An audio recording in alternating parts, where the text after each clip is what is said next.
Good morning, everyone. Welcome to the April 25, 2019 meeting of the Delta Stewardship Council. Let's start with establishing a quorum with Ken Weinberg. Weinberg here. Gatto's here. Moranian here. Fiorini here. Tatayan here, and we have a quorum. We are going into closed session. We anticipate returning about 10 minutes to 10, and we'll see you all then.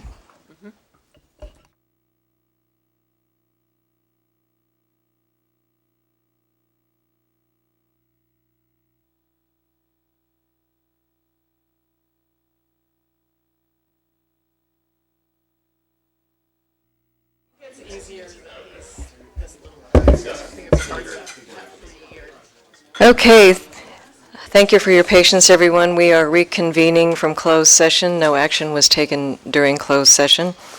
Let's move to agenda item 5, our workshop on review of preliminary ecosystem amendment policies and recommendations.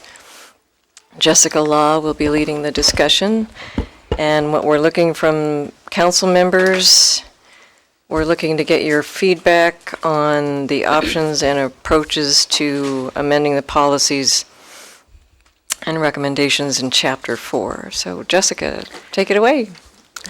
I'm actually going to kick this one off, I think. That's right. Today we're going to we've budgeted about 2 hours for this item because we want to have time to have some meaningful conversation and make sure there's a solid understanding of kind of the preliminary regulations and recommendations that staff are going to be presenting you today. In the presentation, staff is going to briefly describe the historic delta and the web of interrelated factors that have acted upon that historic delta and brought us to the degraded ecosystem that we're seeking to restore. I wanted to provide some quick policy and planning context that I think is helpful in understanding what we're discussing today and why.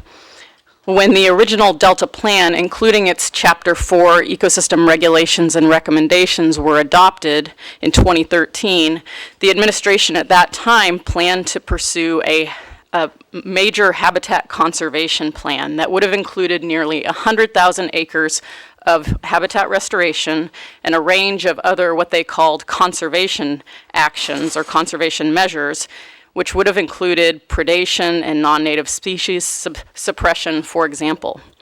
Conveyance was also part of that package of measures that made up the Bay Delta Conservation Plan. And at that time, in 2013, it looked likely that that program would have become a part of our Delta Plan per the Delta Reform Act's requirements. Therefore, the Delta Plan chapter on ecosystem restoration was developed accordingly with that program in mind and on the landscape. In 2015, that program was essentially abandoned. It was deemed unworkable for a variety of reasons, and the agencies, particularly DWR, began to implement a Plan B. Eco-Restore, which is primarily a package of required mitigation projects for the operations of the state and federal water projects, was branded and launched with renewed urgency and leadership, and as we've seen, has achieved some great progress over the last 4 years, easily increasing the amount of restoration projects on the ground and in the planning process in the Delta by 5-fold or more. When the departure from the Bay Delta Conservation Plan was announced in 2015, the Council decided to launch 2 Delta Plan amendments in response, one on conveyance, storage, and operations, which we concluded last year, and the other on restoration. And this was to ensure that we were still on a path absent a major habitat conservation plan to achieve the co-equal goals. Over the last year plus, Council members have heard about emerging science related to restoration and have provided guidance on an approach for staff to consider in meeting the vision of the Delta Reform Act for Delta ecosystem. So today we will present preliminary policies, which are regulatory or would be regulatory, and recommendations that lay out that approach in greater detail, and we will ask you for additional guidance and input. The preliminary policies and recommendations focus on improving restoration project design in order to achieve ecosystem function and improving coordination among the agencies that implement those projects so they can happen faster and provide benefits to the ecosystem sooner. In the 2018 Department of Fish and Wildlife-led Delta Conservation Framework, which our work draws upon and builds upon, they have a quote which we think is a useful summary of the vision for this project. The Delta will be composed of resilient natural and managed ecosystems situated within a landscape of towns and landscapes where people prosper and healthy wildlife populations thrive. And with that, I'll turn it over to staff to walk us through the presentation. All right. Thank you, Jessica. I'll be starting off our presentation today. Jeff Henderson, Deputy Executive Officer. We'll also be hearing from Jessica Law and Ron Melser. So at today's meeting, staff is seeking feedback, as Jessica mentioned, on staff recommended options and approaches to amending the policies and recommendations that are a part of Chapter 4 of the Delta Plan. We will present and discuss some very preliminary versions of the policies and recommendations that staff has developed for discussion. And then based on council member feedback, staff will bring a full preliminary draft chapter, a full version of Chapter 4, including a new narrative, policies and recommendations, technical appendices, and performance measures for the council to initiate a public review process in June. And I should note that these materials would be used then to inform the future development of a project description for analysis of the ecosystem amendment under the California Environmental Quality Act, or CEQA. As we've discussed in previous meetings, essentially the modern delta that the Delta Plan addresses is a heavily altered landscape. It's been subject to land conversion, simplification of the channel network in the delta, and subsidence due to a number of factors, including draining marshes through land reclamation in order to create agricultural islands, straightening waterways and dredging them to improve flood flow to the ocean, armoring delta levees to reduce the risk of failure, especially as regards subsided islands, introductions of non-native species, alteration of flow patterns, which then result in entraining fish at the state and federal water project pumps, and contaminating waterways resulting from urban and agricultural runoff. Due to these factors, a lot of the delta's functions and connections have been lost, and essentially you now have a case where land and flow connections have been altered. That's resulted in loss of marsh wetlands, loss of dendritic channels, a loss of seasonal flooded lands, and a loss of riparian habitat, as is noted on the slide. And importantly, these alterations have resulted in significant population declines of the delta's native fish and wildlife, and then reduction of the landscape's resilience to sea level rise, which is occurring in the context of a rapidly changing climate. These essentially are the factors that bring us, in combination with some of the changes to the BDCP that Jessica mentioned, these are the sort of natural factors that are leading us to the need to significantly alter Chapter 4 of the Delta Plan. I'm actually going to skip forward a couple of slides to slide 4 and highlight the Delta Reform Act's context for the Delta Plan and the ecosystem chapter within it. Again, noting the co-equal goals, California's co-equal goals for the Delta of providing a more reliable water supply for California and protecting and restoring and enhancing the Delta ecosystem in a manner that protects and enhances the Delta as an evolving place. In the context of the Chapter 4 amendment, we're really focused on the second co-equal goal and outlining a means to protect, restore, and enhance the Delta ecosystem, recognizing that that needs to occur in the context of the co-equal goal for water supply and in a manner that protects and enhances the Delta as a place. We should also note that Water Code in the Delta Reform Act defines restoration as the application of ecological principles to restore a degraded or fragmented ecosystem and returning it to a condition in which its biological and structural components achieve a close approximation of its natural potential, taking into consideration the physical changes that have occurred in the past and the future impact of climate change and sea level rise. The Reform Act also sets forth a number of target characteristics for the Delta ecosystem, including viable populations of native resident and migratory species, the creation of functional corridors, diverse and biologically appropriate habitats, reducing threats and stresses on the ecosystem, and creating conditions that would support meeting or exceeding recovery plans and salmon doubling goals. There are also strategies and sub-goals introduced, including a desire to restore large areas of interconnected habitats within the Delta and its watershed by 2100, establishing migratory corridors for fish, birds, and other ecosystems, improving water quality, and restoring habitat necessary to avoid a net loss of migratory bird habitat. So, with these goals in mind, the goal of restoration is not to return to the 1850s unaltered tidal wetland landscape, but rather to restore or recreate some of those historical conditions in order to make more room for fish and wildlife in the Delta while balancing human land use needs. The outcome would then be a healthy, thriving, and sustainable ecosystem capable of supporting the Delta's competing uses. And staff recommends, as a result, that ultimately is the vision that's set forth in the Delta Plan today as part of Chapter 4 for the ecosystem. Staff's recommendation at this point is not to alter that vision, but rather to sort of shift the implementation approach a bit. And we'll be describing that as we walk through the recommended policies and recommendations. So further elements of the Chapter 4 vision that exists today, which again we're not recommending a change to, would be that the Council would envision a future in which the Delta has a number of significant characteristics. Native species are self-sustaining and persistent. Tidal channels and bays connect with creeks, grasslands, and woodlands. The Sacramento and San Joaquin rivers and their tributaries include reaches where streams are free to meander. Habitats for resident and rearing migratory fish, birds, and upland wildlife are connected.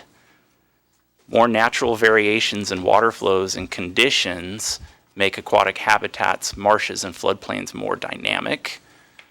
The ecosystem would be resilient enough to absorb and adapt to current and future effects of multiple stressors, including climate change. The Delta would provide a more reliable water supply, and Californians in general would recognize and celebrate the Delta's unique natural resource values. So these are really the components of ultimately what is it we're seeking to achieve in the Delta by 2100, and what type of landscape would we like to create as an outcome of the Delta Plan. As we've highlighted at previous meetings, we are engaged in the amendment process now, and we've had a number of meetings with the Council. Ultimately, what we're attempting to do is amend Chapter 4 of the Delta Plan with new text that replaces the existing narrative, revised and new policies and recommendations that's illustrated in the blue on the center of the blueprint. That's essentially what we will be reviewing today. Ultimately, we're also preparing revised performance measures and will lead to a program EIR for the amendment to the Delta Plan. And the amendment really centers on the two sides, the left side and the right side of this blueprint: physical priorities for ecosystem restoration and an institutional structure that assists in implementing the vision that we described previously for the Delta. Our current stage of the process, again, I would emphasize that we are still preliminary in the process. We've not yet initiated the California Environmental Quality Act process. We're really at the front end of this, seeking council feedback on the initial ideas with regard to the policies and recommendations. Those initial ideas are informed by stakeholder consultation and a variety of meetings that staff has conducted both with the public as well as with stakeholder agencies that would be charged with assisting in the implementation of the Delta Plan amendment. It's informed by best available science. The council will recall 3 synthesis papers that were prepared roughly a year ago, describing or synthesizing what we know about topics like climate change and how it affects the Delta ecosystem, topics like other stressors that affect the Delta ecosystem, as well as topics concerning best management practices and sort of the best known approaches to restoration science that addresses the ecosystem amendment. Those 3 synthesis papers were essentially requested by the Independent Science Board, prepared by council staff, reviewed again by the Independent Science Board, and that process has fed the inputs regarding the policies and recommendations that you'll be reviewing today. And then we've conducted a number of technical analyses, including preparing new maps that support a number of the regulatory policies, and as well preparing a technical appendix that provides some best practice information and best available science information to support new recommended policies. As a result, in the bottom box here, what we have for your review today are preliminary policies and recommendations that would become a part of Chapter 4, preliminary guidance in the form of a new Appendix 2 to the Delta Plan that would provide guidance regarding interpretation of a new regulatory policy, new proposed regulatory policy that would address disclosure of ecosystem and social benefits associated with restoration projects, and preliminary revised policy maps to accompany a number of the staff proposed recommendations and policies. As I'd mentioned, we've also conducted extensive stakeholder consultation in the form of listening sessions with organizations in the Delta, as well as with the general public. We've conducted an open house, again, roughly a year ago, presenting the findings of the synthesis papers.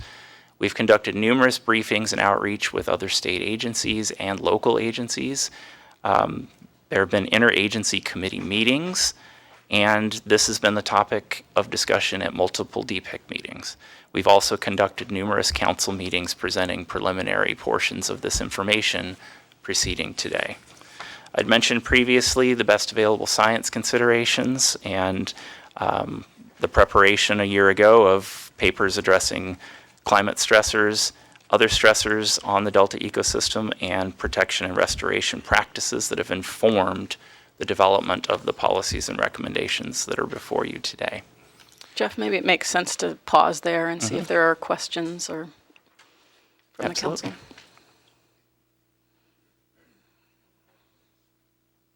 Okay. Maybe we can then go into the core strategies. Absolutely. Go ahead. Okay. Good morning, council members. So we've spent, thanks for the background, Jeff. We've spent a lot of hours combing through this document. We won't drag you through that at the same level of detail that staff and all the agencies that we've been working with. We really want to provide an overview of the policy, the proposed policy approach that we're taking on these core strategies. There's 5 core strategies overall. I can talk a little bit about how it's changed from 2013 to now and where we are. But as we, just for the rest of the presentation, Ron and I are going to go back and forth and talk through the core strategies. We'll walk you through each of the policies and recommendations. There's a policy document that's in your binder, and next to each of the proposed policy or recommendation, you'll see some text that describes whether or not there's been any modifications, what those modifications are, and in 2 cases, there's alternatives that we want to discuss. So this is really a conversation between us to talk through the core strategies. Please feel free to ask any questions throughout. Just raise your hand or I'll stop and Susan can help us guide through the discussion. So really looking forward to the discussion around these. We have put a lot of thought and energy into them. I want to acknowledge a few of our agency partners that are here. Campbell Ingram, who's the executive director from the Conservancy, is here. The Sacramento San Joaquin Conservancy. Eric Lobachevsky from DWR. Heather Sweeney from U.S. Fish and Wildlife Service. And am I missing anyone? And Melinda Dorn from the Delta Protection Commission. We've been engaged a lot with state and federal agencies in discussing these preliminary approaches and have really appreciated their feedback, and it's really helped sort of elevate the discussion and help us sort through what we are proposing as steps forward. As Jeff mentioned, there's really sort of two core things that are out of the core strategies, two themes that you'll see throughout. The first theme is to really improve restoration design on the landscape in order to restore ecosystem function. So in the simplest terms, it's getting water across land, providing habitat for fish and food for fish, and really supporting the ecosystem function overall. The other half of it is really improving institutional coordination, how agencies work together in order to remove barriers to get projects in the ground. So let me start. Let's just jump in and feel free to ask questions. So in 2013, there were 5 core strategies. We still have 5 core strategies. The first one, create more natural functional flows, has remained the same. I'll talk through that. Restore ecosystem function in 2013, it was a core strategy to restore habitat. And again, the emphasis on this is really restoring ecosystem function. So we've created that change on that core strategy. The third is protecting land for restoration and safeguarding against land loss. This includes policies that are existing regulations and has additional emphasis on ensuring that we're not losing land due to subsidence and that we're really creating opportunities to have restoration going into the future. Protecting native species and reducing the impact of non-native species. These are 2 issues that were prevalent in 2013 and are persistent today. You've heard a lot about them throughout council meetings. And so we've combined those core strategies, but we'll talk through that a little bit more.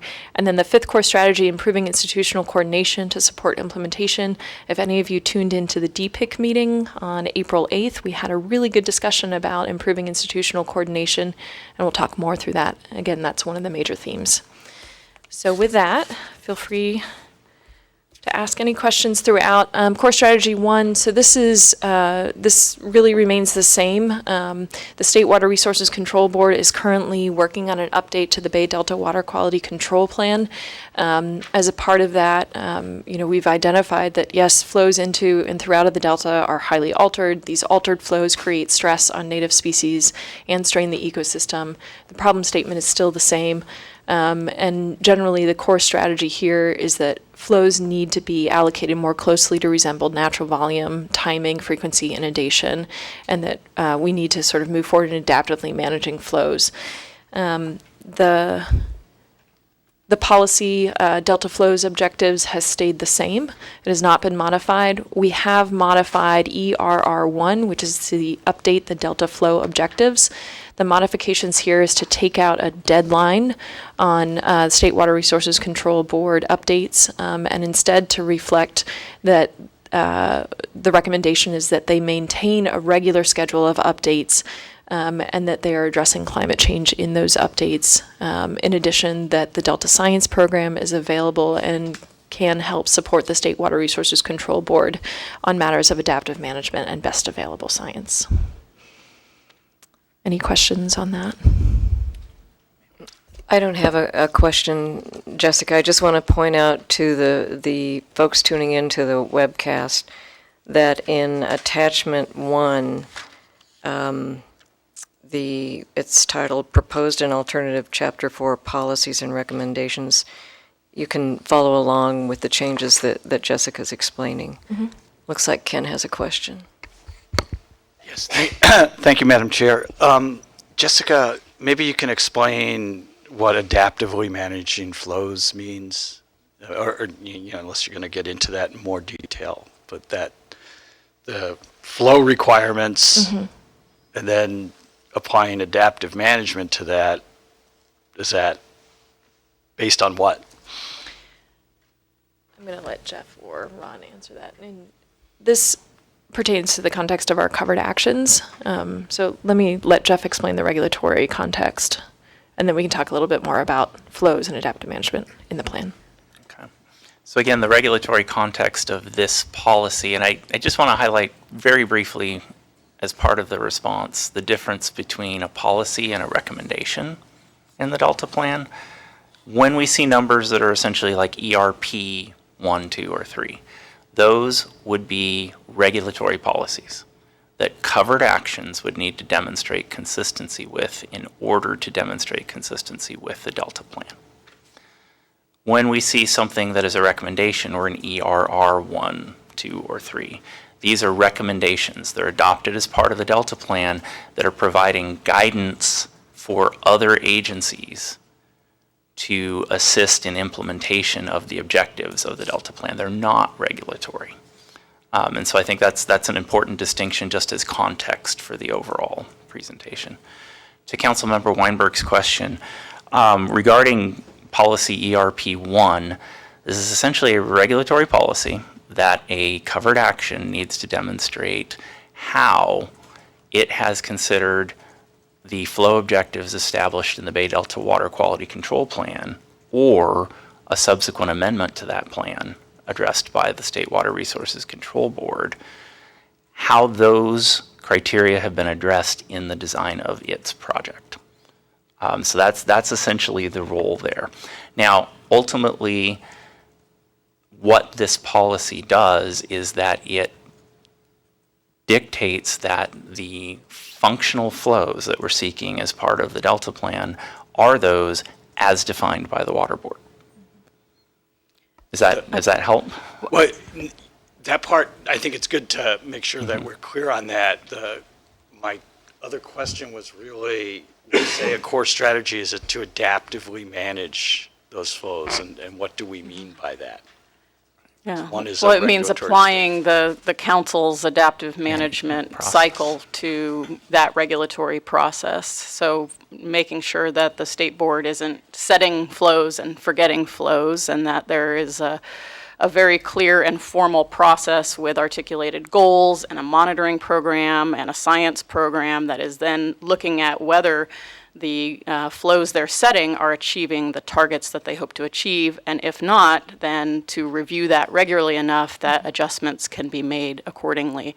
And I think that's what we've been participating in from the science program right now. In fact, this week, if I'm... Just today, the biological goals, a report came out from a panel that the State Board requested that the science program put together to identify how to go about setting those goals so that the goals could be used to evaluate flows down the road, and focusing on biological goals related to flow. Biological goals. Yes. So, as flow and landscape work together, is that part of what adaptively manage means?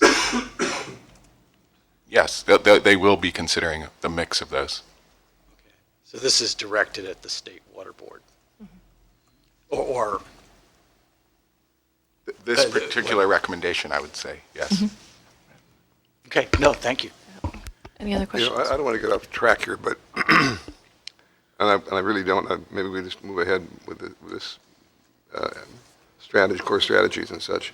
But how does or if you can, maybe this is too premature to even get into the subject, but then I think it is, but I'm going to ask the question because it bothers me, and I'm sure it bothers a lot of people, not only in the Delta but elsewhere, but this is the new federal strategies.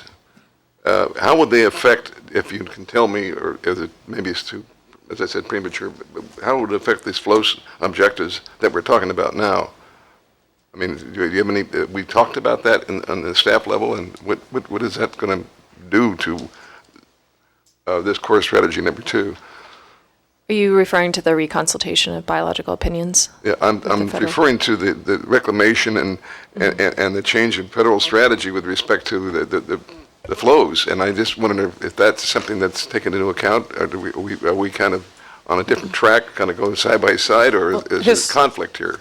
Maybe I can try to respond to that. Historically, the state and federal water projects have been operated jointly under joint sets of rules. Right. There is some question right now about whether that will, what that will look like in the future. In fact, I was going to mention later in my executive officer's report how for the first time ever, the Department of Water Resources is going on somewhat of a separate track for how they apply for a permit for the state water project, rather than kind of hitching their wagon to the federal process. So the short answer to your question, I think, is we're not quite sure, but historically the projects have been operated together, which would be under the jurisdiction of the water board and the federal fish permits. I think that's likely to continue to be the case going forward, but the federal government did file suit against the Water Board recently in their phase 1 of setting new flow standards. So this is, I think we will have to see what comes out of that process. But it's intended to apply to both. Well, we're going to proceed, obviously, with the staff is proposing here. But we don't know really what the ultimate outcome is going to be with respect to these flows versus a federal change of policy, I take it. Is that right? I mean, we just don't know at this juncture. I think that's right. Yeah, okay. All right. Are we Still on Yes. Do you have any other questions on core strategy 1? Yeah, just looking at ERR1, the update delta flow, we're reflect changing conditions due to climate change. I think Dr. Callaway brought up biological goals. I mean, do we see the connection or the nexus to restoration of the landscape, playing a part in how they update the flow objectives? So if we're successful in restoring or reducing predation or what we're trying to accomplish, should that or shouldn't that be part of their adaptively managing the flow objectives? Because it seems like we're very narrow in here. It sounds like it's climate change and sea level rise. And I don't know if that's a water quality sort of objective, but I mean, I think we want to make that nexus between the landscape and flow. So I think what he's asking is, are we limiting it by saying due to climate change? Due to climate change. So due to climate change, I think there's probably an assumption that the other factors, which is that's a part of the adaptive management cycle, you do. So, to the extent restoration on the landscape is changing conditions, and as you hit the do part, as you hit the implement, then you come back and you review that as a part of the adaptive management cycle. Yes, for sure. Shouldn't we explicitly say that? Because I'm interpreting Yep. this very narrowly. Okay. Thank you. Do you want to? Councilmember Weinberg, I would also add that under actions that aim to restore physical habitat and the landscape, we would anticipate those coming through our covered actions process for projects that are, of course, within the delta itself. And that would trigger GP1 and requirements of adaptive management directly on the subset of projects as well. And so hopefully, this issue is dealt with at the programmatic level through the state board process, but then under individual projects as well, and evaluating their performance individually. No, I'm glad you brought that up because it's an important point. It's a topic of major discussion, so we should thread it throughout, especially the recommendations, which aren't required. We should be really clear what we're recommending and in multiple places if we see that linkage. Good. Thanks. All right, if we're ready, let's move on to core strategy 2. So we've been talking a lot about this, and hopefully it's come through in the past presentations to the council that the approach that staff is recommending is that we emphasize restoration of the ecosystem and restoration to support higher ecosystem function. So the core strategy, and Ron will go into more detail about this, what we've created is a proposed policy structure that identifies tiers of restoration to really identify and clearly define what common attributes are for restoration projects and what priority attributes are for restoration projects. And those priority attributes are parameters for which you can measure ecosystem function. And so we'll talk more through the policies and the recommendations. Just overall, there is one new policy, ERPA, and 2 new recommendations. We removed 2 of the recommendations and slightly modified ERP4. So we'll walk through this. You've seen some of this information in previous presentations where we've talked through the policy maps and hopefully it will ring true. There's, just for those who are following online, there's also an appendix that we've included in the back, which is really guidance for a project proponent that would come in as a covered action to help them identify what common attributes are for restoration projects and what priority attributes are. So this would be an important component of improving that project design and improving the disclosure around what restoration projects are attempting to achieve on the landscape. So with that, let me turn it over to Ron. He'll walk us through the individual policies and recommendations, and then feel free to ask questions as we go. Okay, we'll start with new ER policy A proposed. So Jessica covered many of the initial remarks I wanted to make about this policy. I think at the highest level, this can be viewed as a reporting requirement for project proponents stepping through the covered actions process. And really, we have several objectives. One, in learning more about the values and benefits and ecological function that a project provides. This also gives us an opportunity to articulate both those common attributes that we see projects ought to contain, and then the priority attributes that relate to ecosystem function, and then a discussion of the social benefits that are anticipated out of the project, so that project formulation is thinking more broadly across both the natural world and the interface with the social dimensions of restoration. Can you give some examples? Yes. So specifically, if we walk through each of those components, so again, objectives are to learn more about the project, to articulate those important aspects, and really to identify a system for how we can view projects holistically through a classification or tiering system, and start to understand that the projects with the greatest value rank high, and the projects with lower value are lower on the ranking system. So we have a nomenclature to talk about these. So to get a little more specific, again, attachment 2, also titled Appendix 2, this policy will rely, or we're proposing that it rely on the appendix as the project proponent demonstrates consistency. And the appendix provides guidance on the common attributes. These link to policies already in the Delta Plan framework. So consideration of elevation and sea level rise and subsidence, a common attribute that deals with adaptive management and best available science, a common attribute that deals with regional considerations. The Delta is the intersection of multiple watersheds, multiple geologic considerations, biological considerations. All of these need to be brought to bear in project formulation.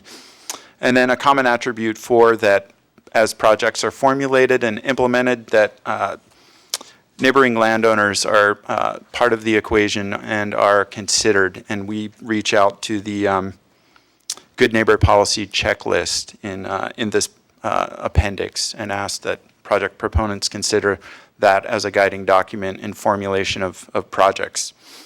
So these are the common attributes, or sort of the minimum bar that projects employ in their formulation and implementation. The second component is the priority attributes. These are really focused on the ecological function aspects of restoration.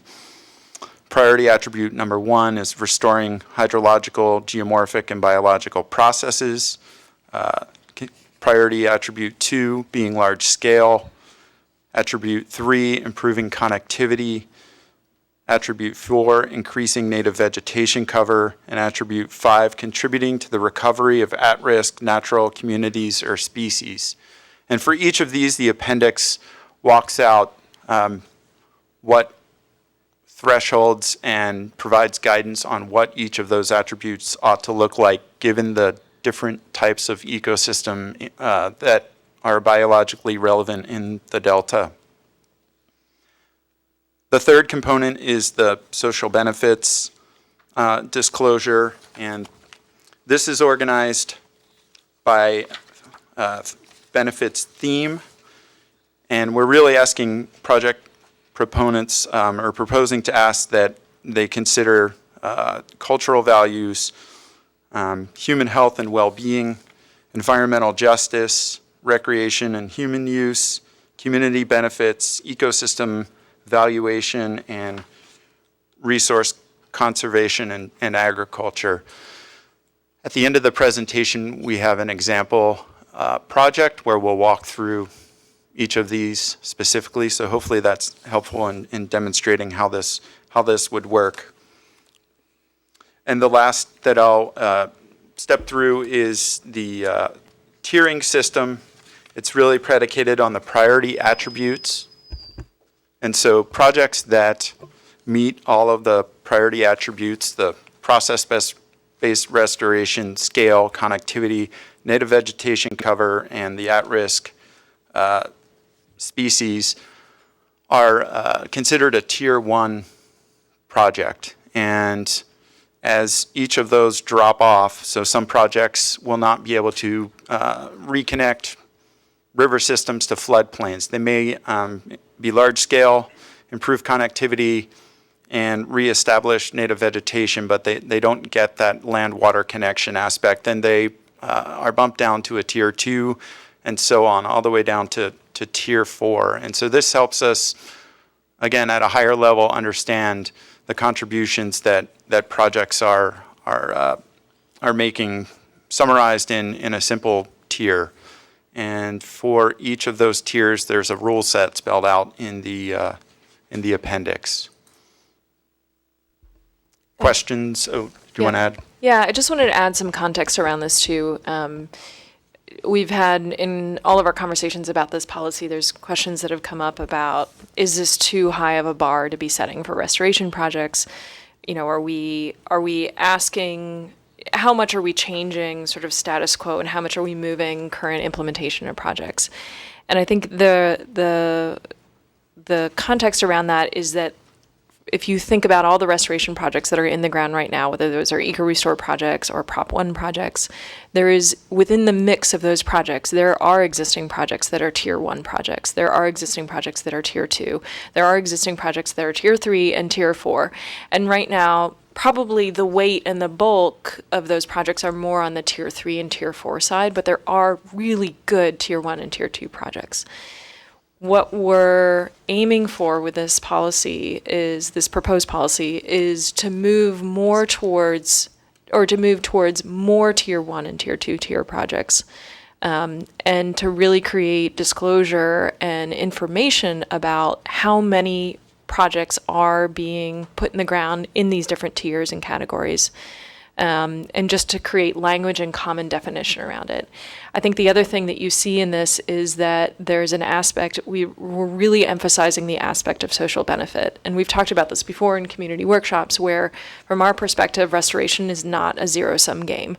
We're not creating restoration projects that are intended to harm community. It's really meant to have mutual benefit and to be working in concert with local land uses and really supporting overall environmental benefits and health of the system for plants, animals, and people. So that's sort of an underlying context for this policy. And it's, anyways, so I just wanted to provide that. I also wanted to point you to page 3 in the policy document, attachment 5, agenda item 5, attachment 1, page 3. At the bottom on this policy, there's an alternative, and this is a request for council input and feedback and direction on this alternative, which is currently we're proposing this policy. We're not asking project proponents to disclose whether or not they see it as being feasible or infeasible to move from a Tier 3 project to, say, to a Tier 2 project. But the alternative here is requesting your feedback on whether or not the policy should in fact require proponents to demonstrate that it is infeasible for the project to attain a higher tier.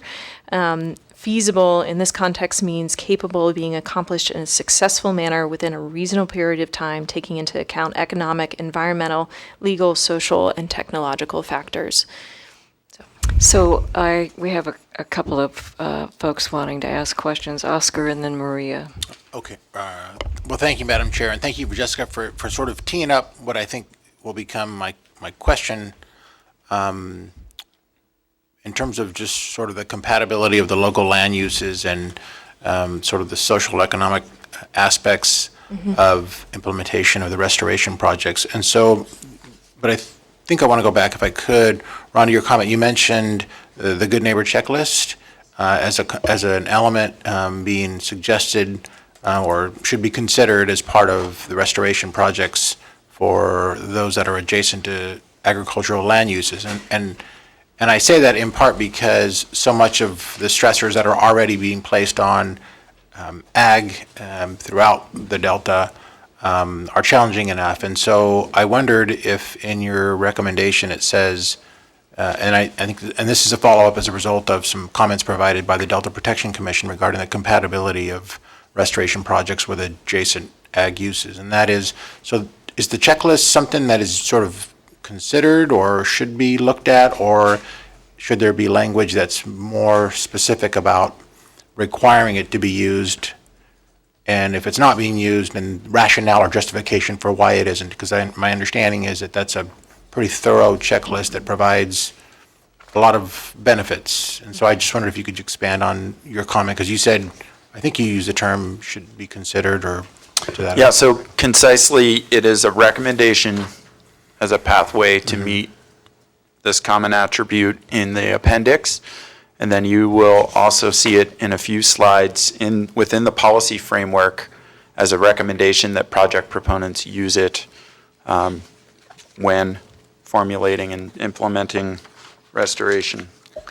The language that I've seen, and you're right, I've seen it in other areas as well, but I think it's may. And so I wondered if that was by design or if thought was given to a shall, and then if not, then should there be rationale for why not? Because it seems like well, I don't know, maybe you can respond to So that. I think we're trying to work within the framework established by policy DPP2, which is, I was going to raise that, yeah. And so- The caveat here being that everything we're discussing is in the context of the existing regulations in the Delta Plan.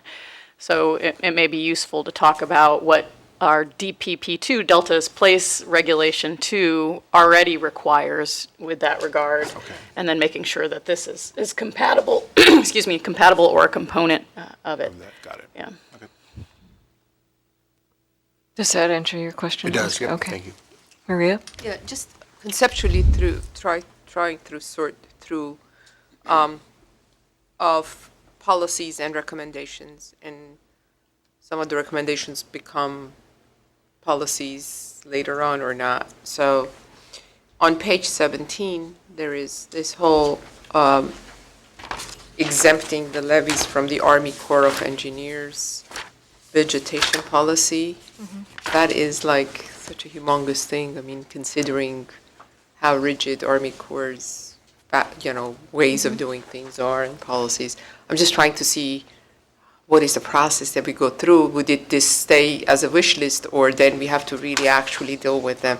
Because I'm sure a lot of people dealt with them, and it's really hard to get any changes in the ways they do things, especially on clearance of vegetation. So I'm just trying to understand, when we put it here, then what happens? So so that's under, But page 17, preliminary core strategy, restore ecosystem function, Your core s- strategy. Page Yeah, 17. your slide presentation, slide slide 17. 17, okay. In the example box under recommendations. And for some context, that is an existing recommendation in the Delta Plan. Oh, I see. And so current staff recommendation is that it remain. And we've spent some time thinking about whether it should remain and why. And I'll give the summary that I understand, but please correct me if I'm wrong, which is that While the Army Corps has not formally exempted delta levees from their vegetation policy, there has been a variance in place that effectively does the same thing, but there is concern that moving forward, they might move away from that variance. And so staff felt that it was important to continue to highlight this as a recommendation in case the Corps changes its mind and reverts back to wanting us to rip trees out of delta levees. So Is that I'm trying to see, accurate? yeah, how are we making a difference? I mean, because I've witnessed this in my water board days of one day they come in, no permits, no nothing, they just clear it because flood and this and that. I'm trying to understand if this is going to happen or this helps it to what extent or not by having this keep or promote or, that's what my question is Yeah. basically. With the Army Corps of Engineers, so that one, again, it was in the 2013 plan, there has been a lot of progress. The narrative, I mean, this is the policy version of it, and the narrative will be able to describe a bit more of what the progress has been made with Department of Water Resources and California Department of Fish and Wildlife. They've been working with the Army Corps on those permitting processes. I think A lot of what you're- lawsuits, too. And lawsuit, yeah. And then I think what you're picking up on too is sort of the broader question of with federal agencies and federal regulations in the Delta, how is that affecting restoration and how is that affecting implementation? Specifically Army Corps. And specifically Army Corps. And the U.S. Army Corps of Engineers is a member of the DPIC. They were present at the April 8th meeting, and they are definitely an agency that we want to engage with as a part of a effort to reduce the overall regulatory barriers to implementation. There's some successful examples in the Bay Area where the Army Corps of Engineers is hosting a very small sort of strike team that's working on permitting issues related to restoration. And we plan on reaching out and working with that group really closely to help remove some of these barriers. But they very much are at the table and working on restoration issues. And so there's been a lot of progress that have been made. But definitely that sort of historical conflict over, needing to meet regulatory requirements, but still needing to be flexible in order to get good projects in the ground. That's still there, but there's, the path forward that we're proposing is one which is really based on coordination and conversation around where the barriers are. My answer to the question, Maria, would be by having this in the Delta plan, it makes it very clear what we're looking for.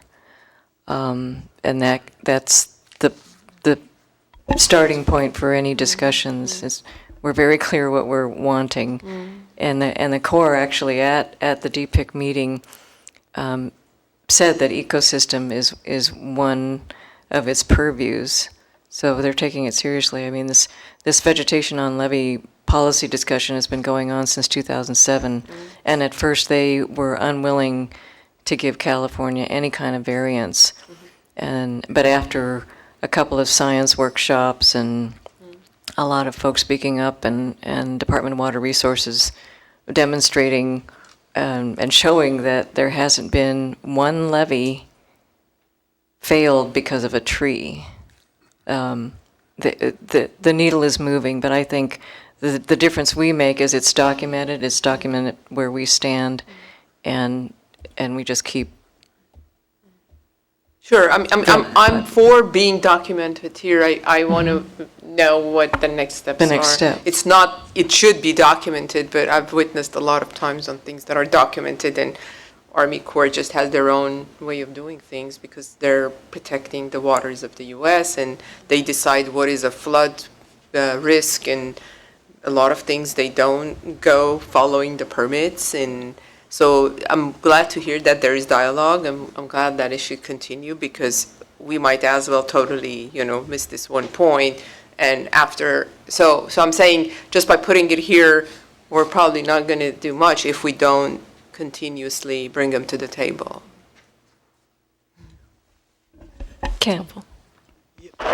Maybe to kind of bring this back, or maybe up, not back, but looking at ER policy A, and again, Jeff, you reminded us of what a policy is. So we're creating a regulation to disclose information.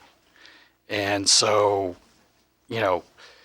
as opposed to a recommendation because we think this information is necessary for us to evaluate which tier it's in, or are we going to try and say, hey, we think you can do these other things and bring it up to a higher tier with more functional benefit, but we don't want to make that a regulation? Or maybe you can kind of talk about just this choice, what you hope to get out of this, and how you're going to use it.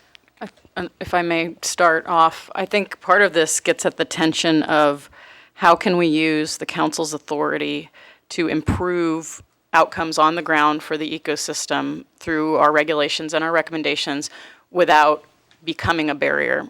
And so I think part of the discussion we've had with stakeholders and agency partners is if we do alternative A or even something more extreme, at what point do you stop projects? Because current funding, for example, may not allow you to follow what we would require in terms of achieving a tier. And that's led us to believe that the best way to start would be with creating a language and a standardization, because currently there's nothing like this, right? There's only I would say practitioners and environmental scientists could probably have a dialogue about quality of projects. This starts to create that nomenclature. We can start to use it to influence future funding sources and grant programs. So that's been kind of the conversation to date, but it's, I think we should discuss, how far can we push before you get to a point where maybe you're stopping good projects. So maybe you want to talk a little bit about the constraints on these projects and why, what can we do about it? It sounds like, if it's funding sources, it goes to what's in a bond measure, if a bond is funding it. Mm-hmm. And I've been through that where, hey, this is what you're allowed to do. And then, it's either DWR or the state board has to, So is that, maybe if you could talk a little bit about the constraints and how at a policy level, what you're putting, what you're recommending to us kind of deals with those constraints, or as part of a larger process that moves the ball. I think we can talk about that, and then part of this, the goal would be to better understand what the constraints are through this disclosure. Mm-hmm. And you're picking up exactly on one of the intents of ERA, which is to increase public funding for restoring ecosystem function. And in our conversations, especially with state agencies, we were talking about how do you start to shift the bulk of funding, from maybe tier 3, tier 4 projects over to tier 1 or tier 2. And the feedback that we got was, we have limited funding sources right now for projects, but in the future, with future bond funding, future federal funding, future grant programs, loan programs, that's where you can start to shift the conversation. So that's where this recommendation is coming from, which is that future state funding opportunities for implementing projects would, including all of those, would be directed towards tier 1 or tier 2. The way to get to knowing what those barriers are is really through that conversation, that interagency conversation, which is, when using case studies and examples of projects that have come up so far and starting to identify what those issues are. We've started to have those conversations, and a lot of the state agencies are already working on how to remove those barriers and have a lot of really good ideas. There's more information that's needed, and it's got to be pulled together, and I think that's where DPIC can really play a role in helping, once we know what those barriers are and have clearly identified them, starting to get at a strategy to reduce them and sort of knock them off one by one.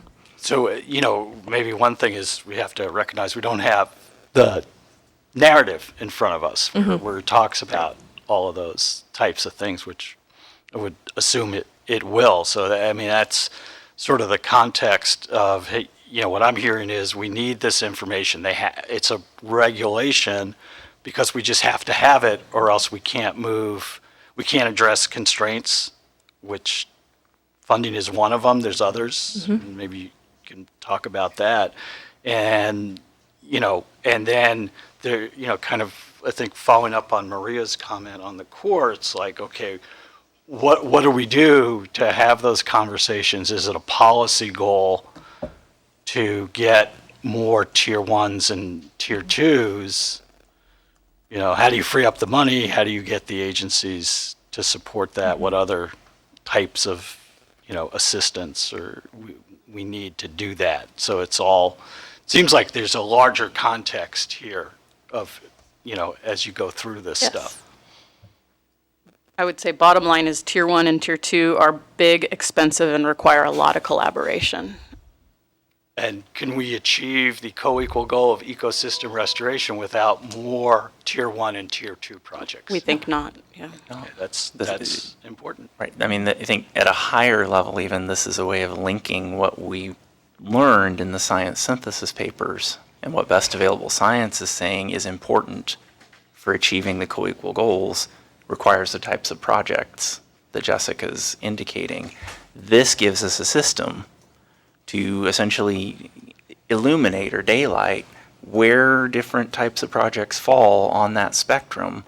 And then we have recommendations that are tied to funding, more efficient permitting, and other matters that would help to drive toward prioritization of those types of projects. And address the constraints. And while addressing the constraints. So in essence, it's a way of linking what best available science is telling us to ultimately where funding streams are headed and where you can achieve different techniques to get rid of these barriers or to reduce these barriers. So this is, from your viewpoint, this is a foundational policy, and the question for the council is, should this be, you're recommending this has to be a regulation if it's going to be effective? Our recommendation is as a regulation that would spur disclosure. The alternative presented to the council is as a regulation that would potentially require achieving a higher level than what is, or demonstrating that you can't achieve a higher level than what's proposed. And that's where we may go from being a facilitator to an obstacle. Right. And the staff recommendation is to hold it the disclosure, I think in large part because of the constraints that we've been describing. Okay. Nope. I just wanted to kind of, because it seems like that's a real important point, and that's the decision you're putting in front of the council. And it's important to note that this is the only new proposed regulation in this package, although there are modifications that in some cases are significant to some of the existing regulations. So is staff asking us to deliberate this decision right now, or you? That would be helpful, if Okay. possible, yep. If you need So- more information, or you want us to come back, we're happy to do that also. Yeah. With So with the caveat that this is very preliminary, what we're seeking is council feedback. Does this look like it's on the right track? We will continue to, if so, we would continue to bring it forward to you in June in the context of a whole draft, and thereafter as part of the project description for the CEQA document, and then the council's ultimate deliberation and determination regarding the policy roughly a year from now. So council members, preliminarily, they're wanting to hear from us, are we on the right track with this policy, or would we prefer alternative A? And my preference is not alternative A. Any other feedback? I agree with you. Well, definitely, this is based on the review, the best science, what's going on right now, so I don't think there is a way, I mean, I don't have any objections with it. I think it's a better alternative. Oscar agrees. This is not we're just giving you feedback. No, it does not. I think it's the difference between focusing on information and being more prescriptive, and that's a major step. And if staff is the one working with the agencies, and we're a collaborative agency, we have to persuade, and that seems like a reasonable step at this point, since we don't have the information, but at least let's require that the information's made available. if I could piggyback on that, I think receiving that information will help inform the council in the future as to whether or not there are additional steps that need to be taken. I think this is the excellent first step. Thank you. All right. Okay. Thank you very much. So we can, that's very helpful feedback. We can continue, let me switch back. There are two maps that we wanted to discuss. So ERP4, do you want to briefly describe those?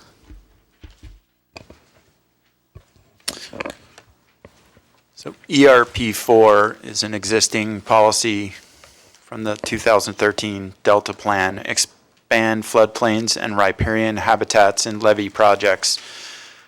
I think important context is to think about the Delta landscape, given issues of subsidence and the position of levees up against the waterways. There are a couple of opportunities to expand floodplains and riparian habitats depending on where you are within the delta. In the deeply subsided lands, it's difficult to engineer true setback levees where floodplain is reconnected due to issues of surficial geology. It's very difficult to keep the levee in place and recompact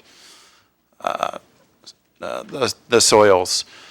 And so in the typical strategy is to design levees in such a way that habitat can be incorporated within the levee prism. And so we talk about these often as fish-friendly levees or habitat, waterside habitat on a levee. In the floodplain regions of the delta, so upstream on the rivers, it is possible to move the levee prism and reconnect floodplain. And so there's a dichotomy of considerations that this policy is asking for from project proponents. Overall, the intent is to ask proponents to consider those activities in their levee project and articulate whether or not it's feasible, and if it is feasible, incorporate that into the project design. There is a map that's associated with the existing policy, and it has segments of levee that were identified based on previous data that indicate where those levee setbacks that reestablish floodplain ought to occur. And so while we're not changing the policy's intent, we have rearranged the language a little bit to make it very clear that we're looking for evaluation of those levee setbacks in areas where it's relevant. And then overall throughout the delta, we're looking for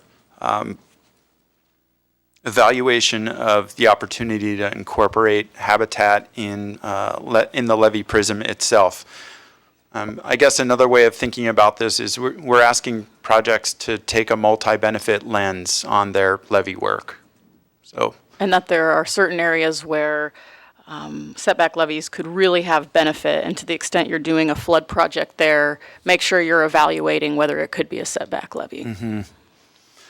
And so I'd say the significant update comes with the map, and we'll talk a little bit more in depth about the updates to our understanding of land elevations and the implications of sea level rise. But ultimately, we've used those data to take a look at the areas where levee setbacks make sense. And we've also brought in some work that's identified priority fish migration corridors. And so the fish migration corridors in combination with elevation were used. If you step back one slide, it sort of demonstrates the data to adjust the segments of levee where a project proponent would be required to look at levee setbacks. And interestingly, if we look up in the West Sacramento region, of course, there has been a Tier 1 project, the West Sacramento Levee Improvement Program project, which actually demonstrates the feasibility of setting back levee in that region. So that is an example of a project that has actually taken those steps and implemented it. But I guess just to circle back, the update is that we've brought new elevation data and new sea level rise data to bear on the levee setback regions. And the outcome of that is that we see those areas that are relevant moving upstream to areas that are less subsided and to areas that are less impacted by sea level rise. It's difficult to say. In some areas, it's a decrease in opportunity. In other areas, it's an increase in opportunity. It's complex across the study area. But ultimately speaking, we see those relevant areas moving upstream a little bit. Randy, do you have a question? Ron, in terms of permit requirements, who is the lead agency that oversees a request to set back a levee? Have those regulations related to permitting been reviewed any time in the recent past? And evidence of reclamation districts who have become discouraged because of the high costs associated with the permitting requirements have led to not following through on projects. Has there been any review of that? And I think that's enough for now. Okay, so part one of your question, lead agencies. Of course, it depends. It depends on where you are in the system and the authorization of the levees. And so within the Delta, the Central Delta reclamation districts, state support would bring DWR into the equation. On the state and federal project levies, it's state and federal agencies that would be engaged in those activities. Can you help me understand the second question, which you asked if the regulations had been reviewed? And do you mean our I guess as regs, a practical standpoint, are the regulations that apply to a project proponent reasonable? Or are they, as some have suggested, so expensive that even with a 95% match, reclamation districts have decided not to proceed?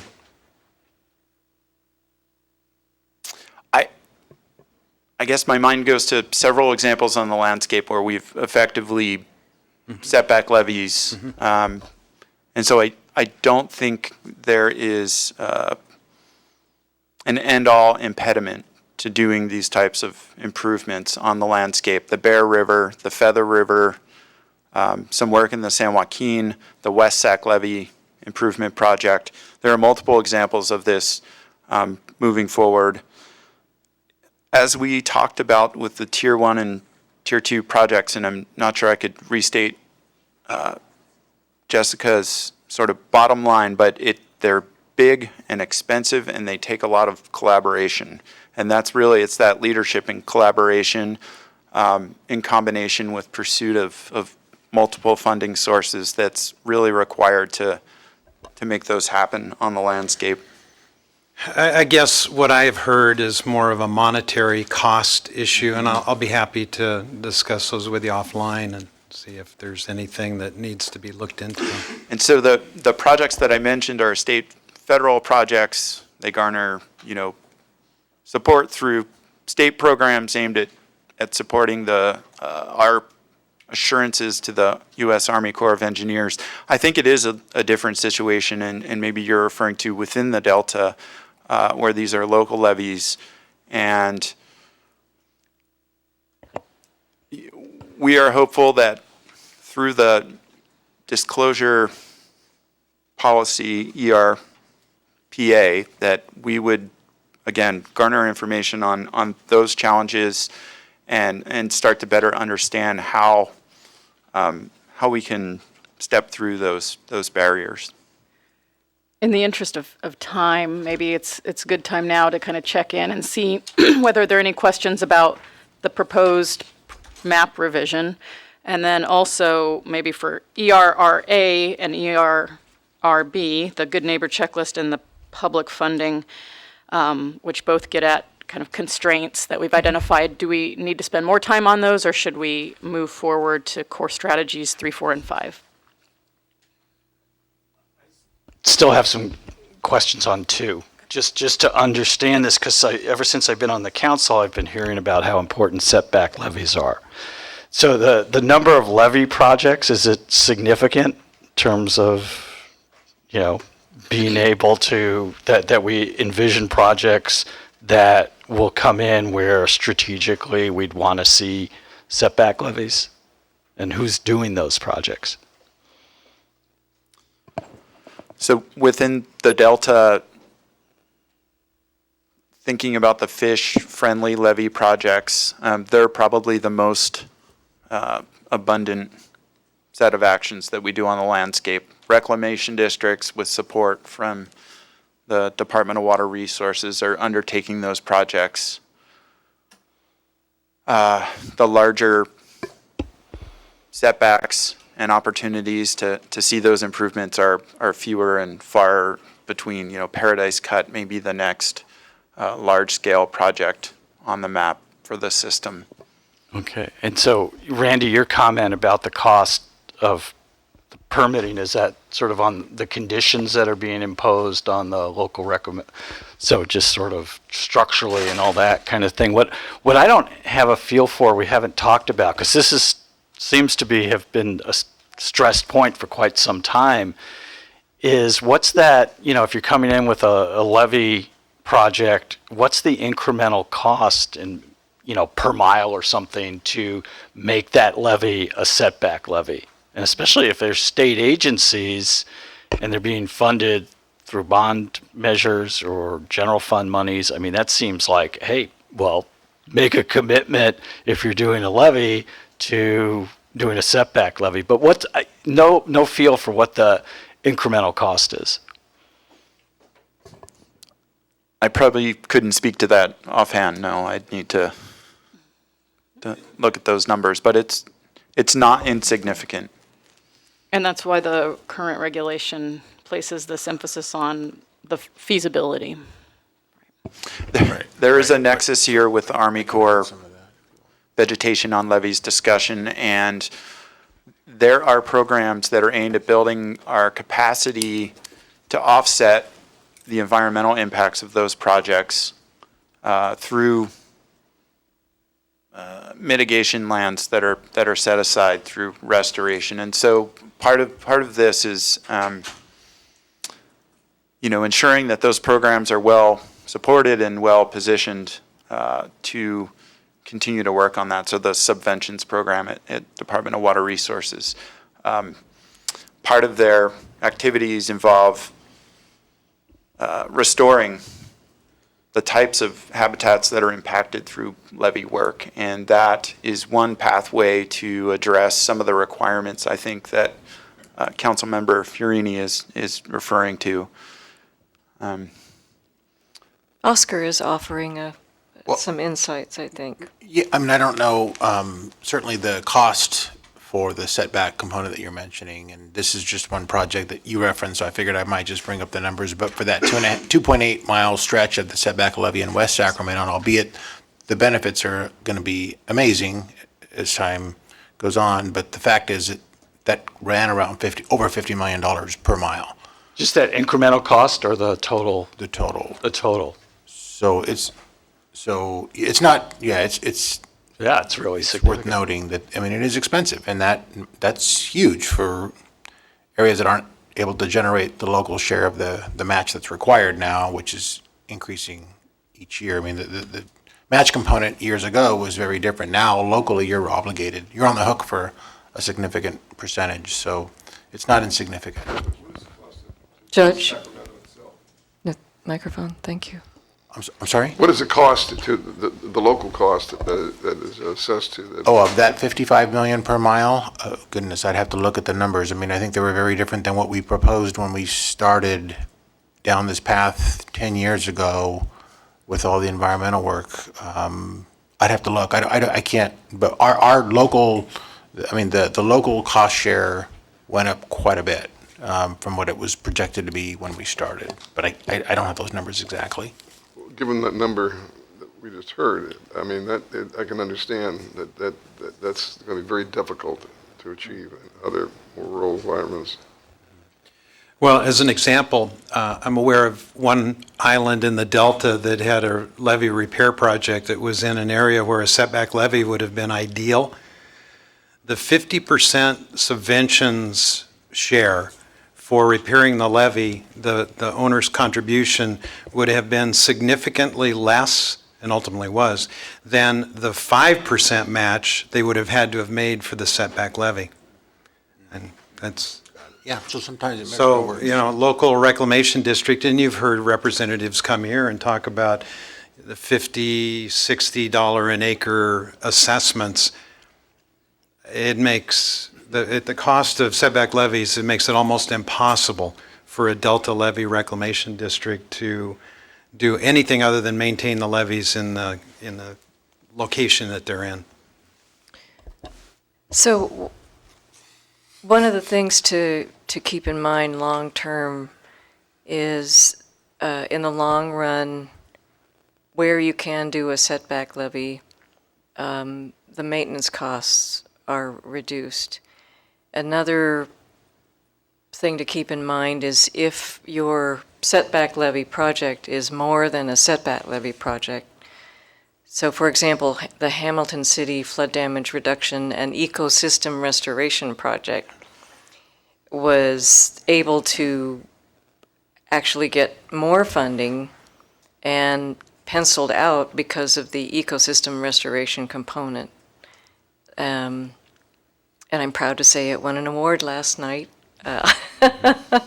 But so if we start thinking in terms of natural infrastructure and combining gray and green infrastructure and tapping into more funding pots than just the subventions program cost share scenario, where we can do that, we will get much more for our money.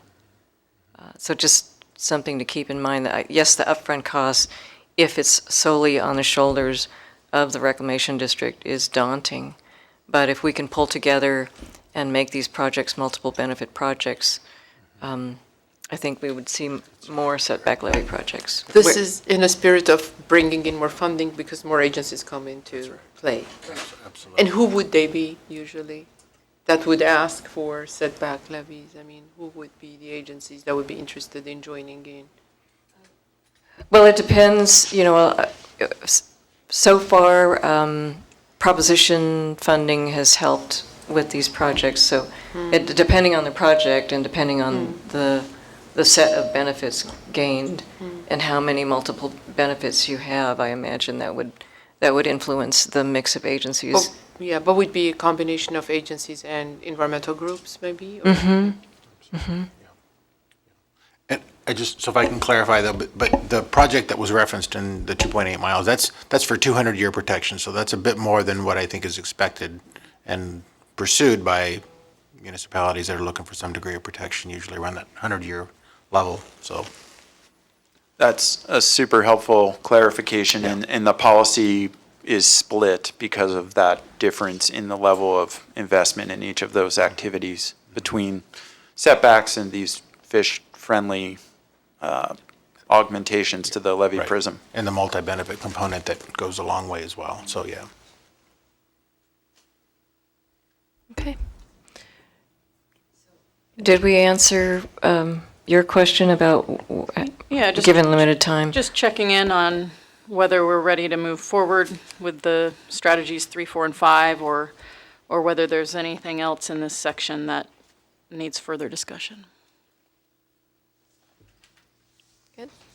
Okay. All right. Keeping in mind, this is certainly not our last time to have these No. discussions.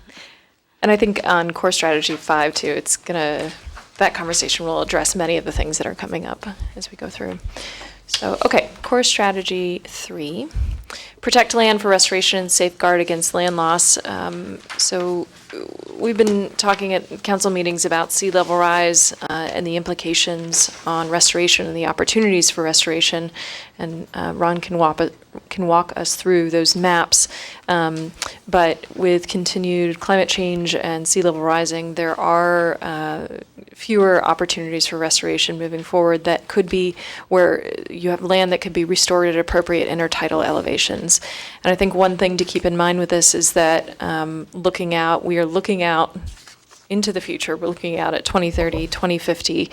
Sea level rise projections are very much based on probability, and there's a lot of work around project design to incorporate changes in elevation that will be occurring, 20 years, 30 years in the future. So we'll talk about that a little bit more, but the approach that we're taking is trying to address all of those probabilities.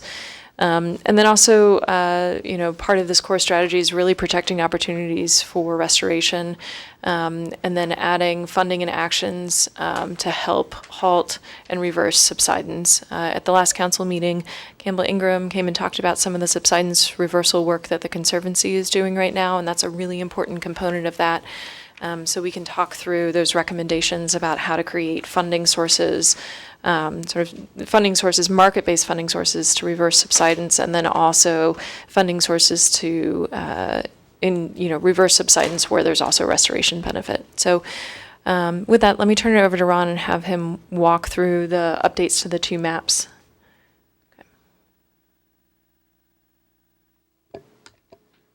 There we go. So ERP2, restore habitats at appropriate elevations. I'll try and keep it a little more high levels for considerations of time. So if there's questions or desire to go deeper, let me know. This policy, as it exists in the 2013 Delta Plan, requires project proponents to demonstrate that they're conducting the correct restoration activity given the elevation at a site. We are not changing the intent or the demonstration of the policy itself. We have moved the guidance on what appropriate activities are out of an existing appendix into Appendix 2, which we've been talking about already today, proposed Appendix 2. And again, the significant part of the update to this policy is updating the data sets that underpin the map. So on slide 26, there is the existing Delta Plan map. Each color corresponds with an elevation zone where specific activities are described as appropriate in the supporting appendix. So using the state guidance on sea level rise that was released in 2018, using updated LIDAR data and updated understanding of land use in terms of the urban areas, we've updated the map, which is represented on slide 27. This map was presented in August to the council. Stuart Siegel from San Francisco State University has helped us step through this process and really put the analysis and the map together. I'd say at the highest level, subsidence has continued to march forward. Our projections of sea level rise have gotten a little bit worse. And the outcome of that in terms of the updated map is that we see more areas of the Delta that are less relevant for intertidal restoration. And Orange and green, good. White, bad for intertidal restoration. Super helpful. Yeah, so some of the areas that are most impacted in the map update are the Sassoon Marsh we see as deeper than previously demonstrated on the existing map. And then the Netherlands region, so the region just to the east of the Yolo bypass, also deeper. There are opportunities no longer represented on the map for intertidal restoration. So quickly, slide 28. This is a table that's right out of the Appendix 2. The colors correspond with floodplain, upland. There is sea level rise accommodation where we've taken a range of sea level rise levels up to 10 feet and applied them to the map. And so this is a all-inclusive zone on the map. And then intertidal is in black. That's existing opportunities for intertidal restoration. A light blue that applies to the areas where subsidence reversal keeps up with sea level rise up to 2100. And then the white is deep subtidal. And so project proponents, again, are really just required to demonstrate that they're doing floodplain restoration where there are floodplains. They're doing intertidal restoration in the intertidal zone, and the sea level rise accommodation space obviously is related to that intertidal restoration. Maybe I'll leave it there and seek questions or feedback. A key outcome here then is to make sure that these major projects and usually state investments are durable and lasting in the face of sea level rise and subsidence.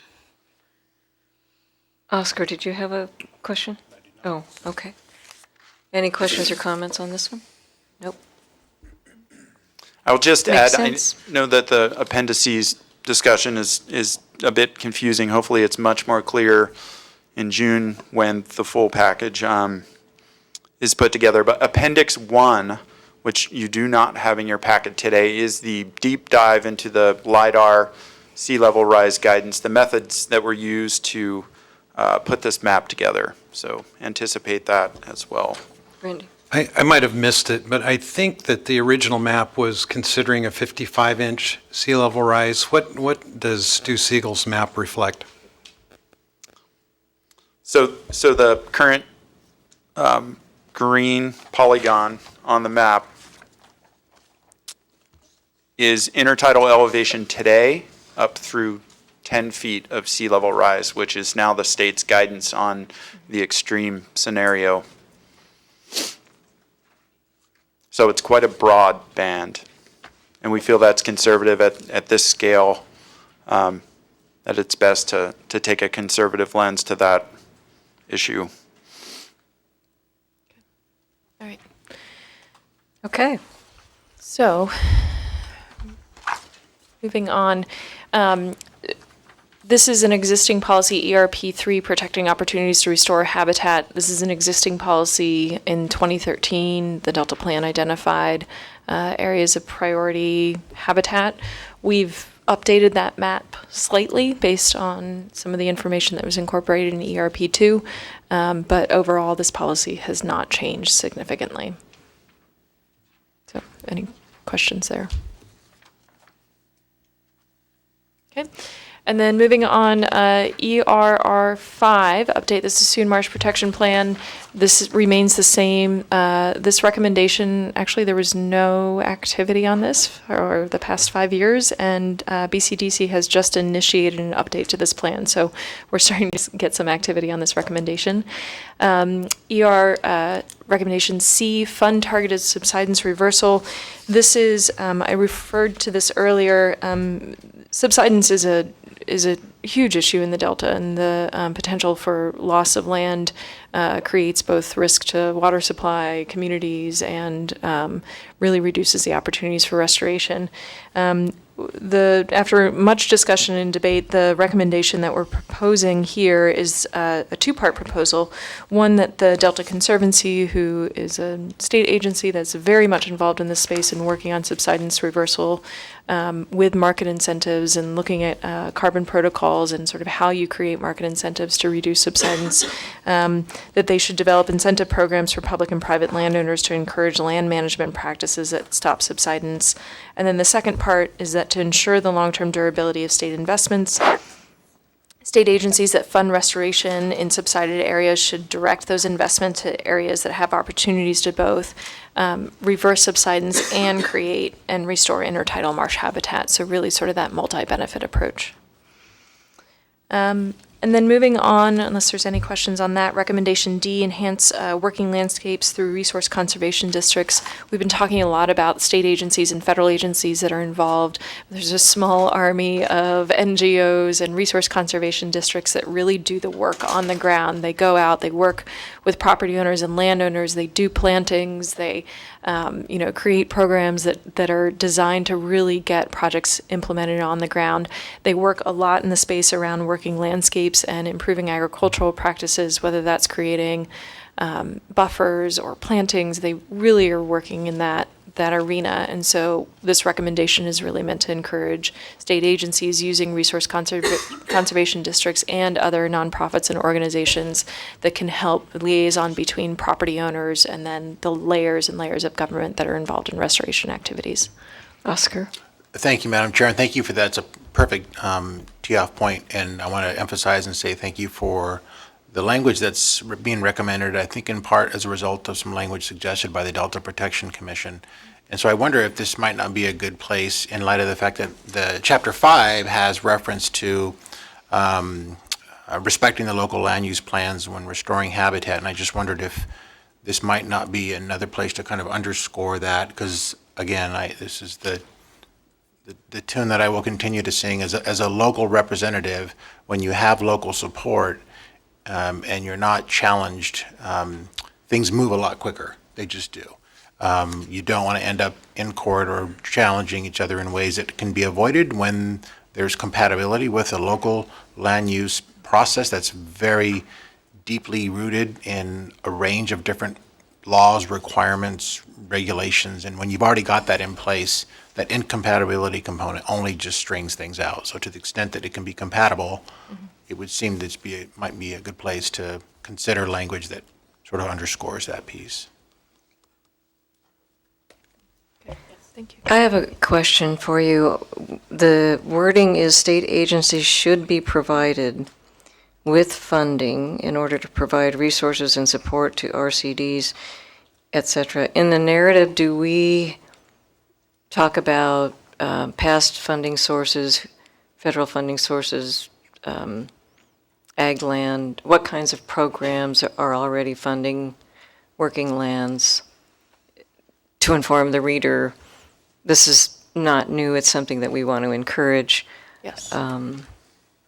And I don't know what are we listing the state programs that are already funding working lands?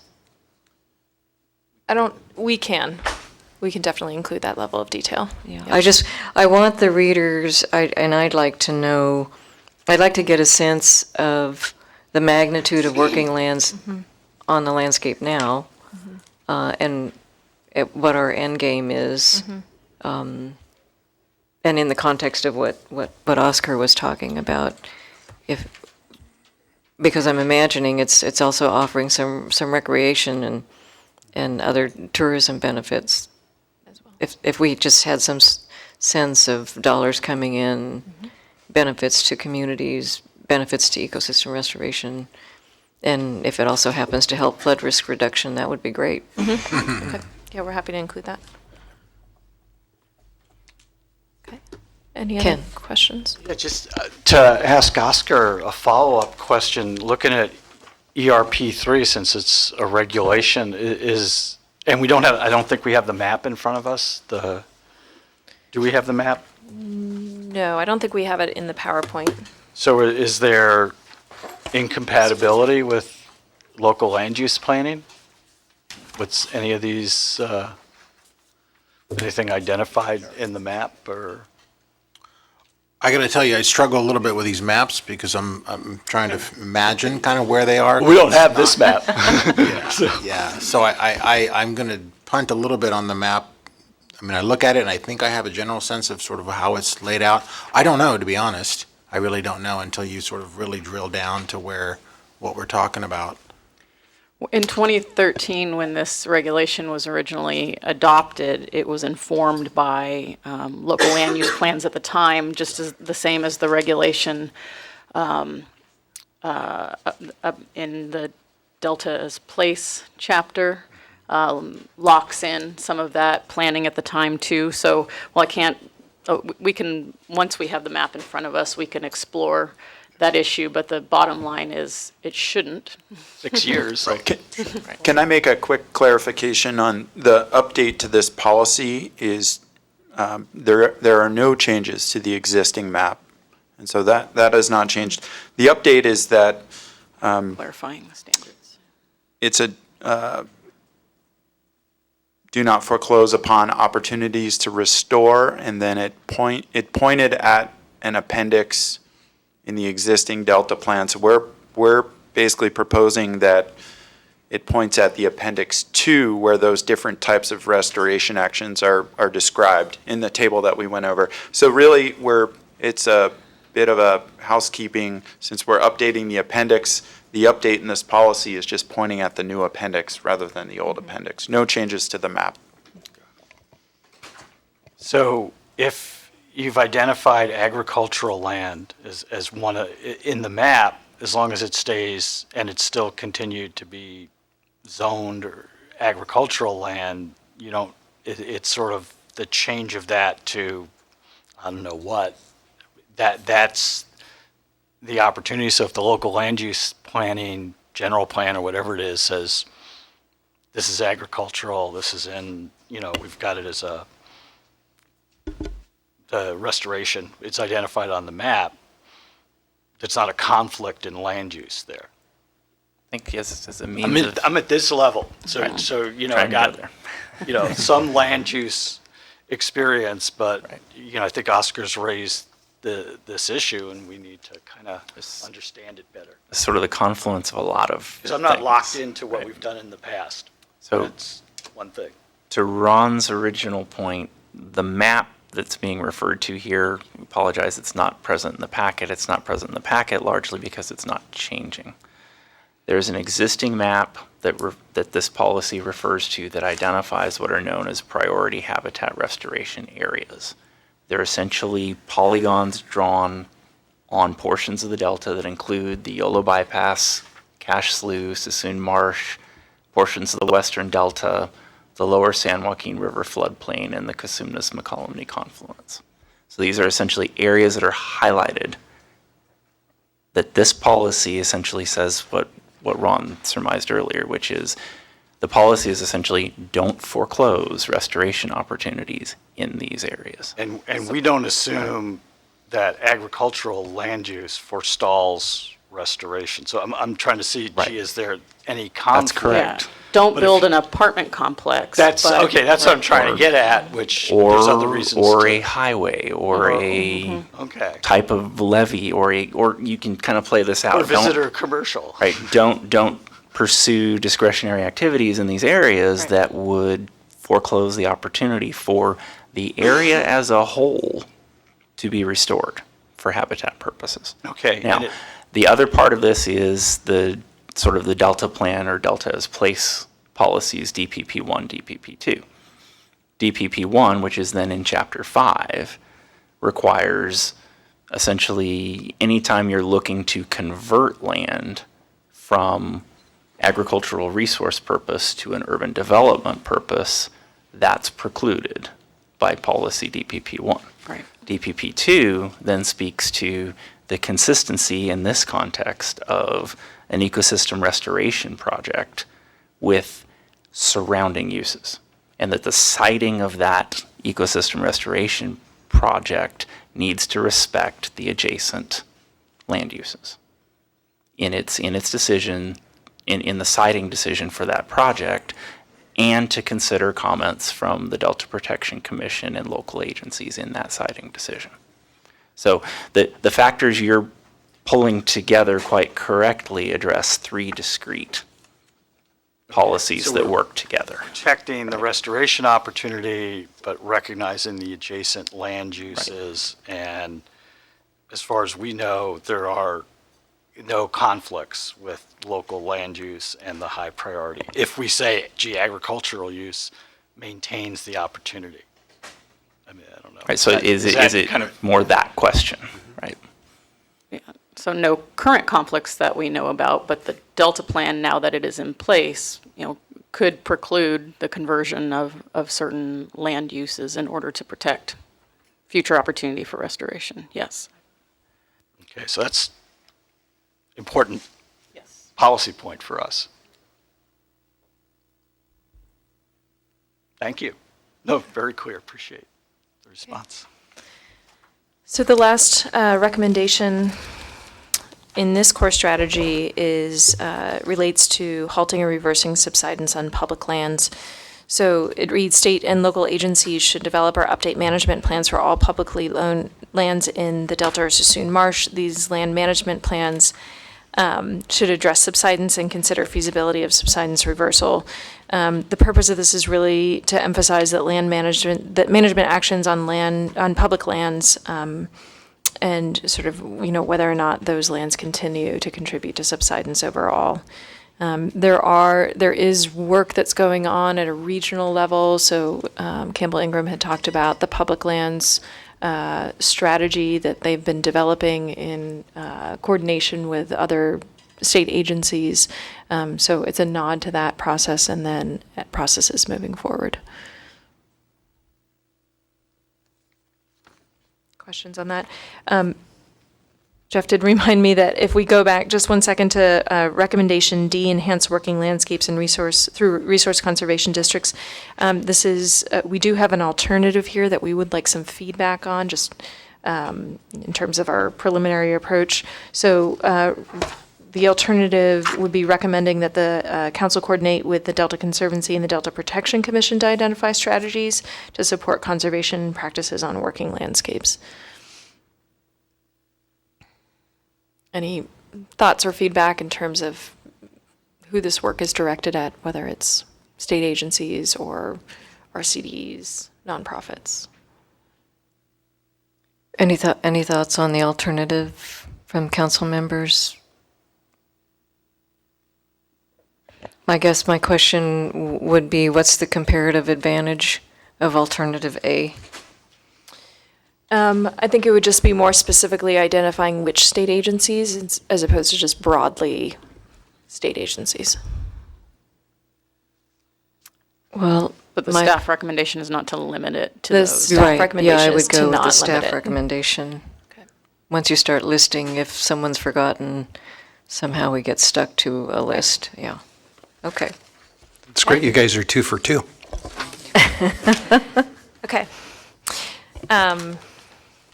Core strategy 4. Okay, protect native species and reduce the impact of non-native species. I had mentioned that these were 2 separate core strategies in the 2013 plan.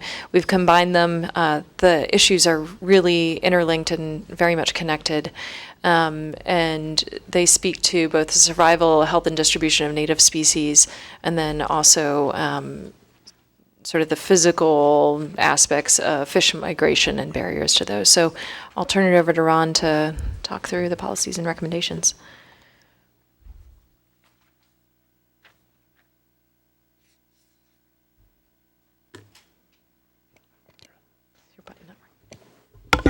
It's gonna go. There it goes. Okay, so existing policy ER P5, avoid introductions of and habitats improvements for invasive non-native species. No changes to this policy.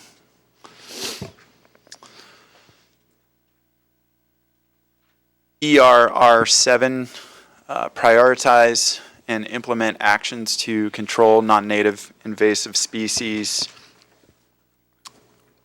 We are proposing an update to the content of this recommendation that brings the recommendation in alignment to current interagency interactions around the management of non-native species. We had interacted with the Delta Interagency Invasive Species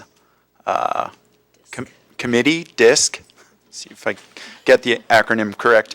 And we're provided with a series of recommendations that we've really rolled up into this recommendation. And so this is an update. The existing recommendation spoke to the Ecosystem Restoration Program guidance document of the Department of Fish and Wildlife, which has been replaced really by the Delta Conservation Framework. So, and we're asking that agencies develop and implement communication and funding strategies for rapid response to new introductions of non-native invasive species based on scientific expertise and research.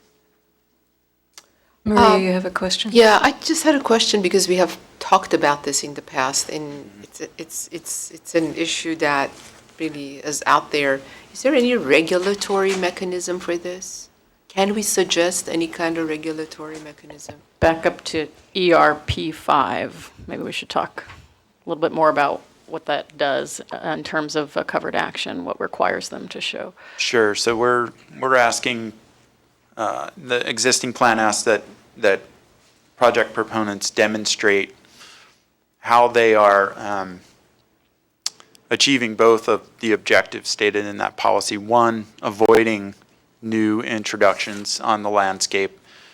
And then the second is how they are avoiding creating conditions that support the existing non-native species in the system. Yeah, but And so- what is the regulatory implication of it? I understand the policy. In terms of, so a project proponent, the outcome is that they are really required to come up with a documented plan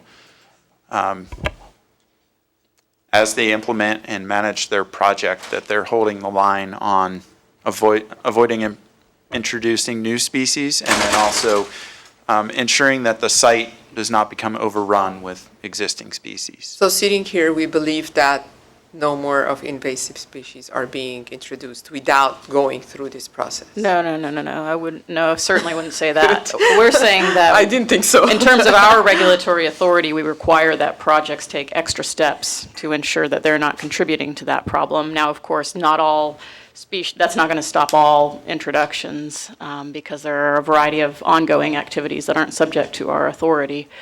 And in those cases, I think that's where we get to ERR7, is to figure out what are other strategies that should be implemented, including future regulations, that could contribute to this. And then other agencies have regulatory authority that pertain to this as well. And then another way in which we're really engaged in this right now is on the nutria topic through the interagency committee. So I think what we're saying in ERP5 is that that's still a really strong regulation that we would maintain, that is still necessary, but it does only get at one part of the problem.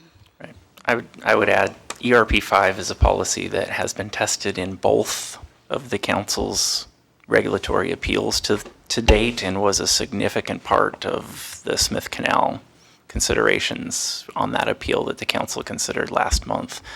I think it's staff's assessment that that policy has held up well, and that's essentially why we're not recommending any change to it as essentially as the key mechanism for how the council seeks to reduce the introductions of non-natives in the Delta. And we'll recall those considerations had to do largely in that matter with water hyacinth and predatory fish. So, I mean, I think that's an example of how this regulation has already come into play in the council's deliberations, and it's our assessment, essentially, that it's working, and we wouldn't recommend a change. Yeah. Randy, did you have a question? Or? No? Okay. Ready. Okay, new recommendation H proposed: improve fish migration within the Delta and Sacramento San Joaquin watershed. This recommendation comes out of our science synthesis work, which demonstrated that low fish mortality within the Delta and the importance of fish habitat connectivity are key limiting factors on populations of salmonids. And this recommendation interacts with a performance measure, which we will be bringing in June, which really speaks to some of the activities in the Delta that we can undertake to increase fish migration efficiency, and then also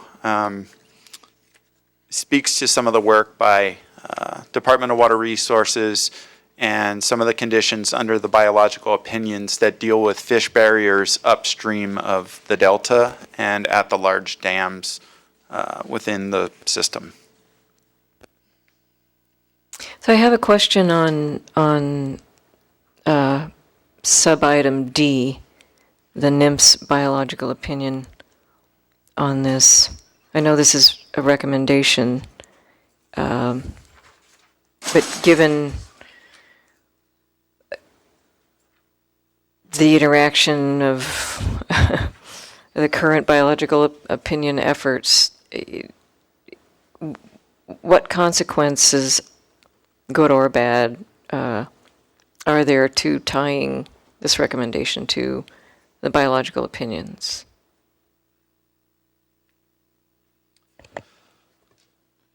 That's a good question. I think our intent is to leverage the analyses and prioritization of what watersheds are of interest for reconnection of habitat above the dams. And so it's less about the mechanism, the permit mechanism, and more about the Strategies contained therein. That's right.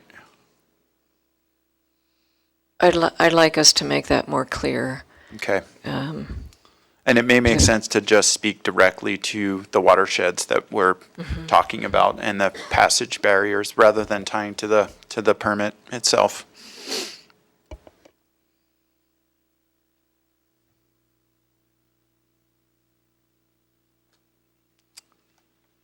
So next, new recommendation I, fund projects to improve survival of juvenile salmon.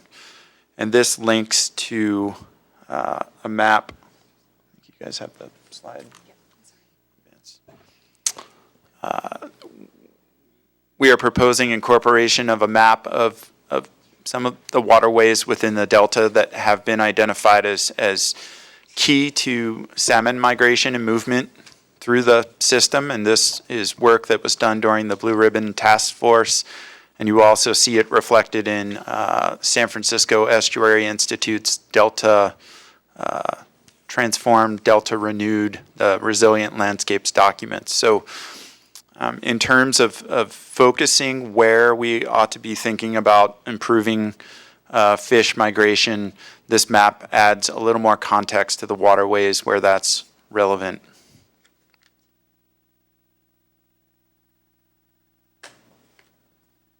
Any questions about Core Strategy 4?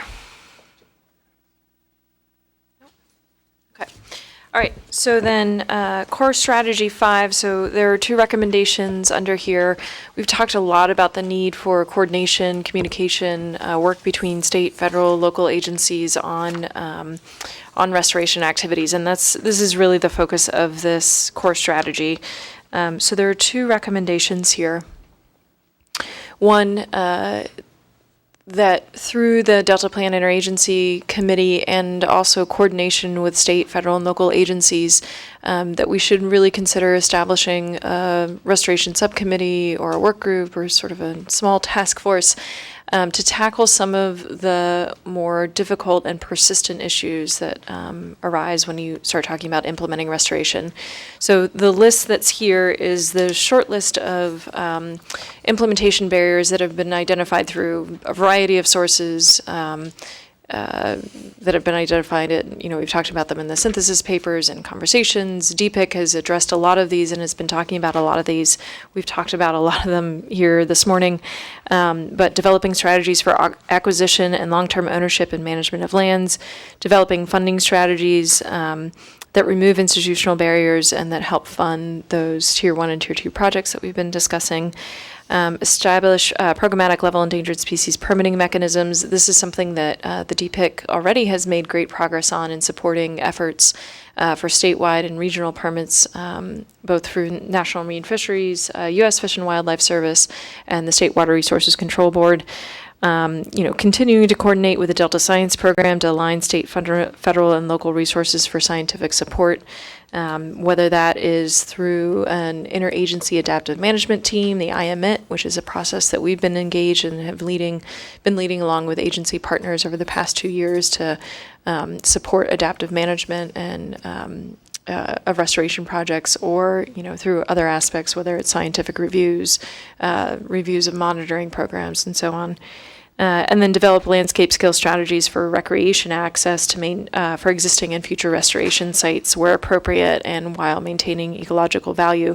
This is a barrier that came up with a project there was a groundbreaking 2 years ago, Tule Red. It's in the Sassoon Marsh, and there's definitely conversations to be had about where it's appropriate to have recreational access on properties where you're restoring and encouraging native species to live and be productive. So there's definitely sort of an inherent conflict in there, but it's also a conversation that's ripe to be had. So that's this recommendation. Again, at the April 8th DPIC meeting, we had a really good conversation about this. The DPIC committee is supportive overall, and so a very small group of us are going to start to get together and outline some of these issues in a little bit more detail with the hope to bring it back in July to DPIC for additional discussion.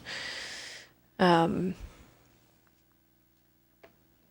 just a quick question on recommendation FB.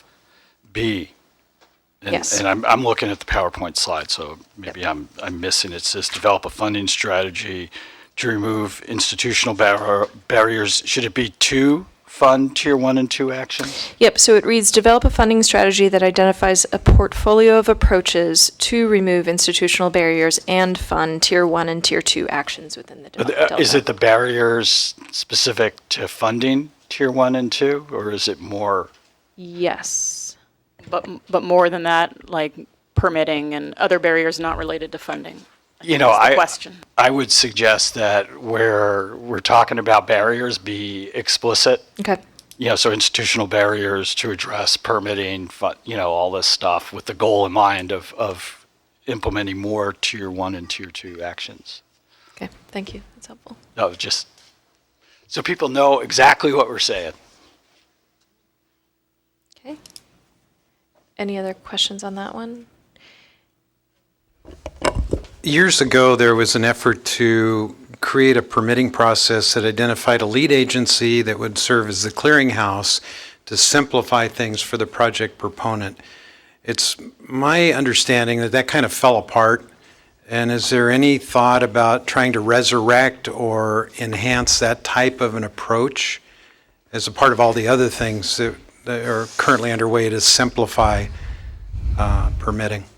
There's a few examples of where that's happening. So it's another acronym, the BRIT, or the Bay Area Restoration Integration Team that BCDC is leading, is getting fairly close to that, where the Army Corps of Engineers is hosting, I think it's 5 or 7 state and federal agencies that deal with permits on restoration projects.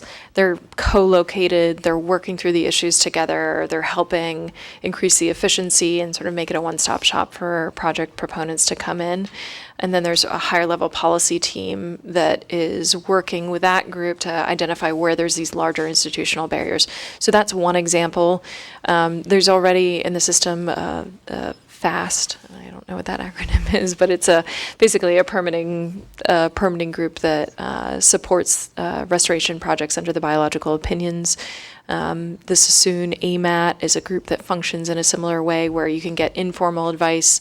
And then the IMIT group that we've been working on, a white paper for that group to really identify what the group's charge is, could also function in that same way to provide informal advice among multiple state and federal agencies for project proponents.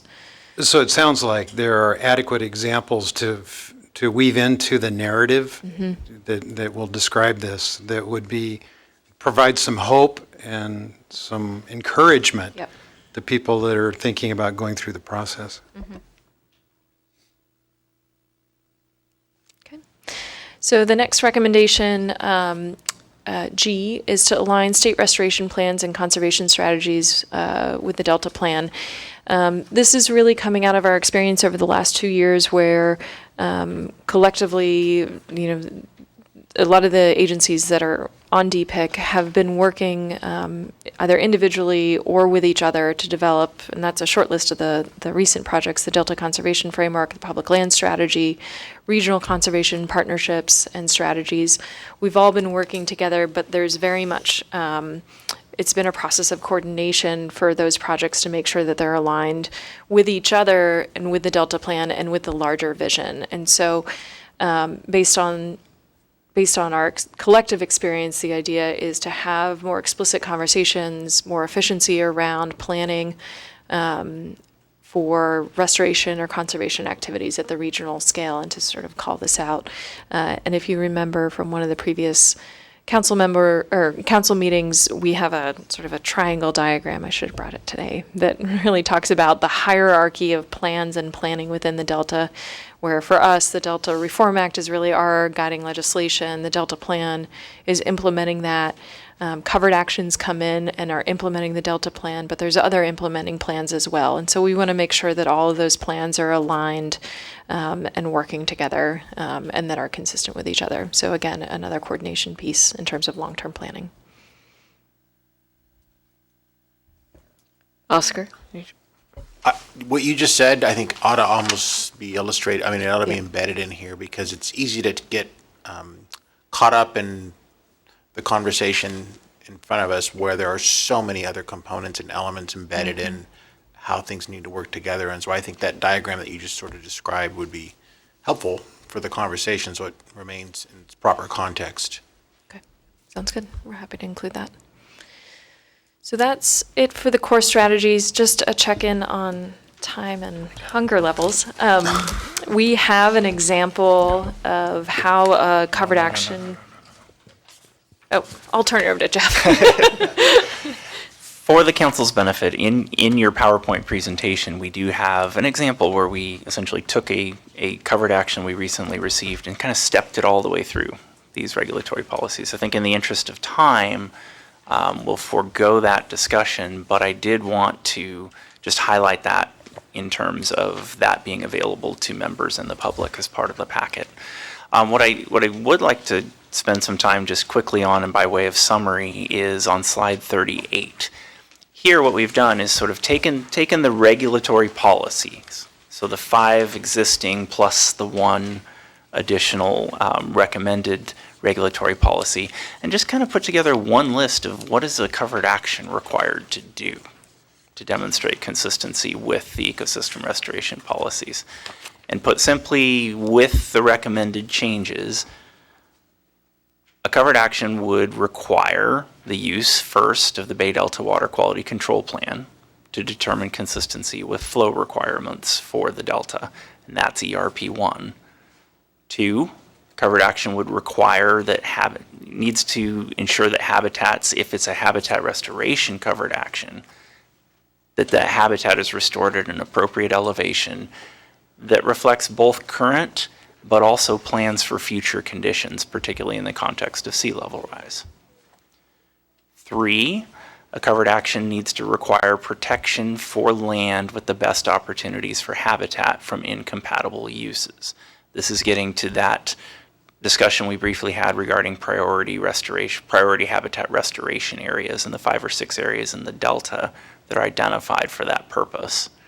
4, a covered action may require expanded floodplains and creation of riparian habitat in levee projects. So if it's a levee rehabilitation or reconstruction project, that triggers the need to consider whether expanded floodplains or setback levees are an appropriate approach, and if it's feasible to do so, to implement them. That's ERP4. 5, requiring projects to avoid the introduction of an habitat restoration project and the introduction or expansion of habitat that would be supportive for non-native invasive species. That's ERP5, which requires a full consideration of the potential of the project to encourage or support non-native species and to avoid or mitigate that. And then the addition of the recommended new ER policy A, which would then require projects to consider and disclose how they would improve both ecosystem functionality and provide social benefits. So this essentially is the totality of what a covered action would need to be able to demonstrate under the proposed revisions, or the staff recommended revisions to the ecosystem chapter of the plan. And then we will go to our discussion slide and entertain any questions from the council. This essentially concludes the presentation. What I might do is just highlight next steps for the process, and then we can return to any closing discussion. So in June, sure. On the last one that we're recommending, the new, will there be a definition of social benefit? And would that kind of connect or juxtapose on what's already there? Okay, I might ask Ron to expand upon that. And Ron, what I'll do is I'll go to the slide we had prepared for the example describing the social benefits of that project. Maybe we can just step generally through the range of things we're discussing. Sure. So attachment 2 to the staff report, page 20 through page 22, provides both discussion of the definition and then also a table which is organized by themes, example project components, and then we've also provided a selection of scientific literature that supports. I'm sorry, what was the chart that you? It's table 2 on page? On page 20 of attachment 2.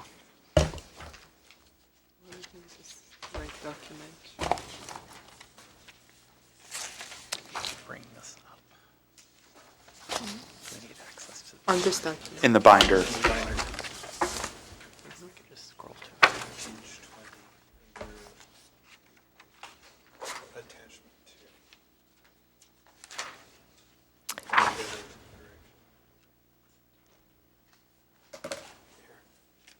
Oh, here, I found it. Thank you. Okay. Okay, so there's a narrative that describes the intent of the guidance, and then again, the social benefits are represented in the table by theme. And so are the types of social benefits we're talking about? Human health and well-being, environmental justice, recreation, community benefits, ecosystem services.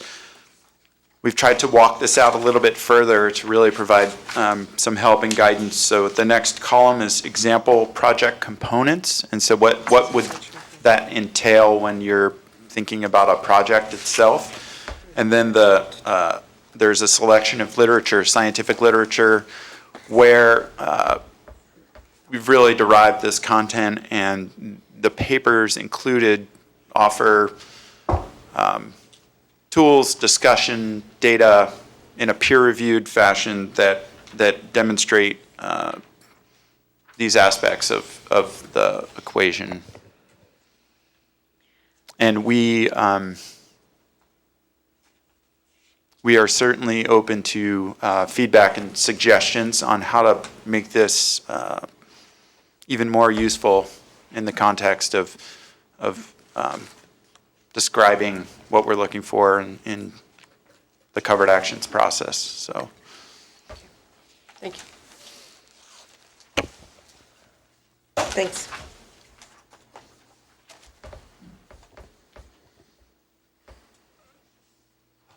Okay, by way of next steps then, today we've discussed the staff recommended policies and recommendations component of the ecosystem amendment of the draft amendment to Chapter 4. In June, it's staff's plan to bring another presentation to the council on the full Chapter 4 amendment. So this would be the plan narrative coupled with the policies and recommendations as we've discussed today, and any minor changes to those that have been recommended by council. We'll address those and bring that forward as part of that package. There will also be performance measures and the full appendices. So in June, you'll receive essentially the totality of the proposed, essentially the very preliminary staff proposed recommendation.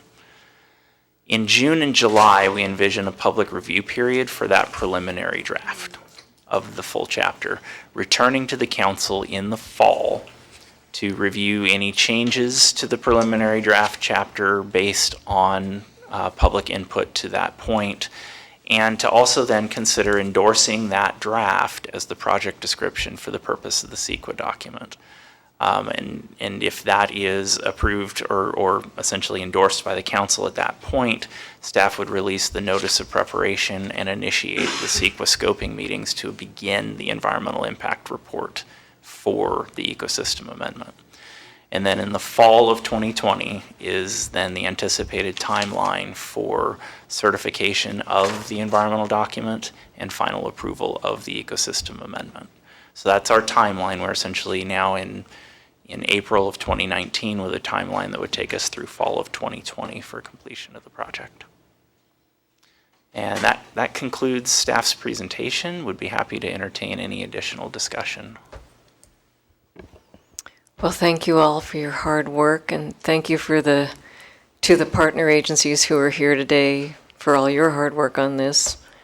Council members, do we have any additional questions or comments? Randy? I'd just like to thank staff. You've come a long ways, and it's great that we now have recommendations and policies to react to. I feel like the discussion around the table was a very healthy one, and I think largely because we're now dealing with specifics. And I look forward to June and the narrative, because, as we've found in the past, that really helps to add value to the recommendations and the policies. So job well done. Thank you thus far. I would just echo what Randy said. Absolutely. One terrific job. It's so impressive with how much the staff has thought through all of these issues and sort of balancing thing, how you've balanced all the different things. You haven't left any stone unturned. So, yeah. It's sort of like, seems like it's on us to make sure that we're adopting the best strategy to make this successful, which is something I'd like to ask to come back with in June, is not just to look at the wording, but also to look at kind of from a strategy level for us to have that discussion on, policy versus recommendation. What are the outcomes that we're trying to achieve? And then maybe just because the regulation part, the policy is so significant, what are we trying to accomplish with those regulations? And, just from today's discussion, it was really helpful that, we've got a strategy of, we want information disclosure to help us move the ball forward, but there's some areas where we'd say, hey, you have to do this, and we're being more prescriptive. And, that seems to, things for us to kind of weigh over as part of the discussion. But you guys have done a great job, and it really helped me to have this conversation today, workshop. Is there any public comment? No public comment. Okay, well then, let's break for lunch, returning at 1:15. Thanks. Sounds like somebody's...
Counting down.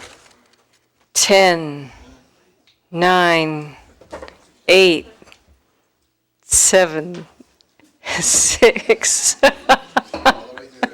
5, 4, 3, 2, 1. We are reconvening. Hope everyone had an enjoyable lunch. On to agenda item 6, adoption of the March 21 meeting summary. So moved by Mike Gatto, second by Judge Damrell. Any discussion? Nope. Okay, start with a vote. Ken? Weinberg, aye. General, aye. Gatto, aye. Marwani and I. Fiorini, aye. Tatai and I. Okay. Now on to agenda item 7. The meeting summary for our retreat on March 22. Any discussion of the summary? Move for adoption. Okay. Maria, did you have? I can't vote, no, this was from last time? No, this was. No, this is you the, were this there. is the retreat. Oh, We just have to on the approve minutes retreat, because it's a okay. public meeting. Yeah. Okay, second. Okay, so motion and a second. Any discussion? Okay, we'll move on. With a vote, Ken? Weinberg, aye. Gatto, aye. Marwani and I. Fiorini, aye. Tatai and I. Villegas, aye. Okay. And let's move now then to the chair's report. Oh, that's me. Excuse me, I ate too many carbs at lunch. That's awesome. It's time for a nap. That's perfect. So I'll start, and then Amanda will flesh out the report out on the Delta Plan Interagency Implementation Committee meeting. That was I thought, a very good meeting. In attendance were Secretary Wade Crowfoot, Chair of the Water Board, Joaquin Escovel, Director Carla Namath of Department of Water Resources. We had a full house. On the federal side, the top leaders were occupied, most of them, with the press on the biological opinions, the full court press, to get moving on that. But we did have federal representation. And I'll look to Amanda to add more about DPIC. Thank you, Chair Tatayan and council members. So yeah, we had April 8th was the 11th DPIC meeting. It was held just next door in the Library Galleria, and we had a very good turnout, as Chair Tatayan mentioned. The meeting really focused on 2 key issue areas: science funding and restoration. Vice Chair Fiorini, Jason Peltier, and I discussed and presented the Delta Science Funding White Paper, which we presented to all of you last month. And then the Delta Independent Science Board presented their recommendations regarding how to integrate science efforts and inform Delta resource management decisions, which was a letter that they submitted to DPIC in response to the Science Funding White Paper, as well as the updated Delta Science Plan. Following the discussion, DPIC endorsed the formation of a work group to identify how to implement the various recommendations. The work group is charged with identifying deliverables and a potential implementation timeline and presenting these recommendations to DPIC at its November 4th meeting. During the restoration portion of the DPIC meeting, the members heard an update on the Delta Plan Ecosystem Amendment from Jessica Law, as well as efforts to foster long-term restoration support in the Bay from the San Francisco Estuary Partnership and the Bay Area Council. Current restoration efforts in the Delta were also highlighted with updates from Mike Roberts from the Resources Agency on California Eco-Restore, and from Campbell Ingram from the Delta Conservancy on their public land strategy, subsidence, the Delta carbon market, and Proposition 1 restoration projects that they're funding. Each of the panelists during the restoration panel addressed specific barriers to long-term restoration efforts. And as Jessica Law referenced during this morning's portion of the meeting, following this, a small group will be meeting to discuss how DPIC can engage more fully in reducing barriers to restoration. And the goal for this particular group and gathering and group of discussions is to report back to DPIC at its July meeting to suggest recommendations for areas of focus. And a July meeting is new for DPIC. Generally, we've just met in April and November, but we are adding a July meeting, which will be a shorter meeting, and we'll have a very much be focused on restoration. Finally, DPIC discussed current nutria eradication efforts. The California Department of Fish and Wildlife, which is the lead agency in this effort, is optimistic still about the resources that a budget change proposal and Proposition 1 request will provide, ultimately resulting in more boots on the ground, which means that more people can be out there looking for nutria and then trapping them and getting us closer to eradication. So with that, I'm happy to answer any questions. Any questions for Amanda? Where's the next one? So the July meeting is actually going to meet here, in this room here, and then the November meeting will be next door in the Library Galleria again. Yeah. So one of the more entertaining parts of the DPIC meeting was when we cut a very large sheet cake to celebrate the National Heritage Area designation, and Oscar Villegas did the honor of making the first cut of that cake. And we also had a debut screening of a terrific video produced by Department of Water Resources featuring successful ecosystem restoration projects. So 2 slightly different items on a DPIC meeting agenda. So thank you, Oscar. You're welcome. It's a good meeting.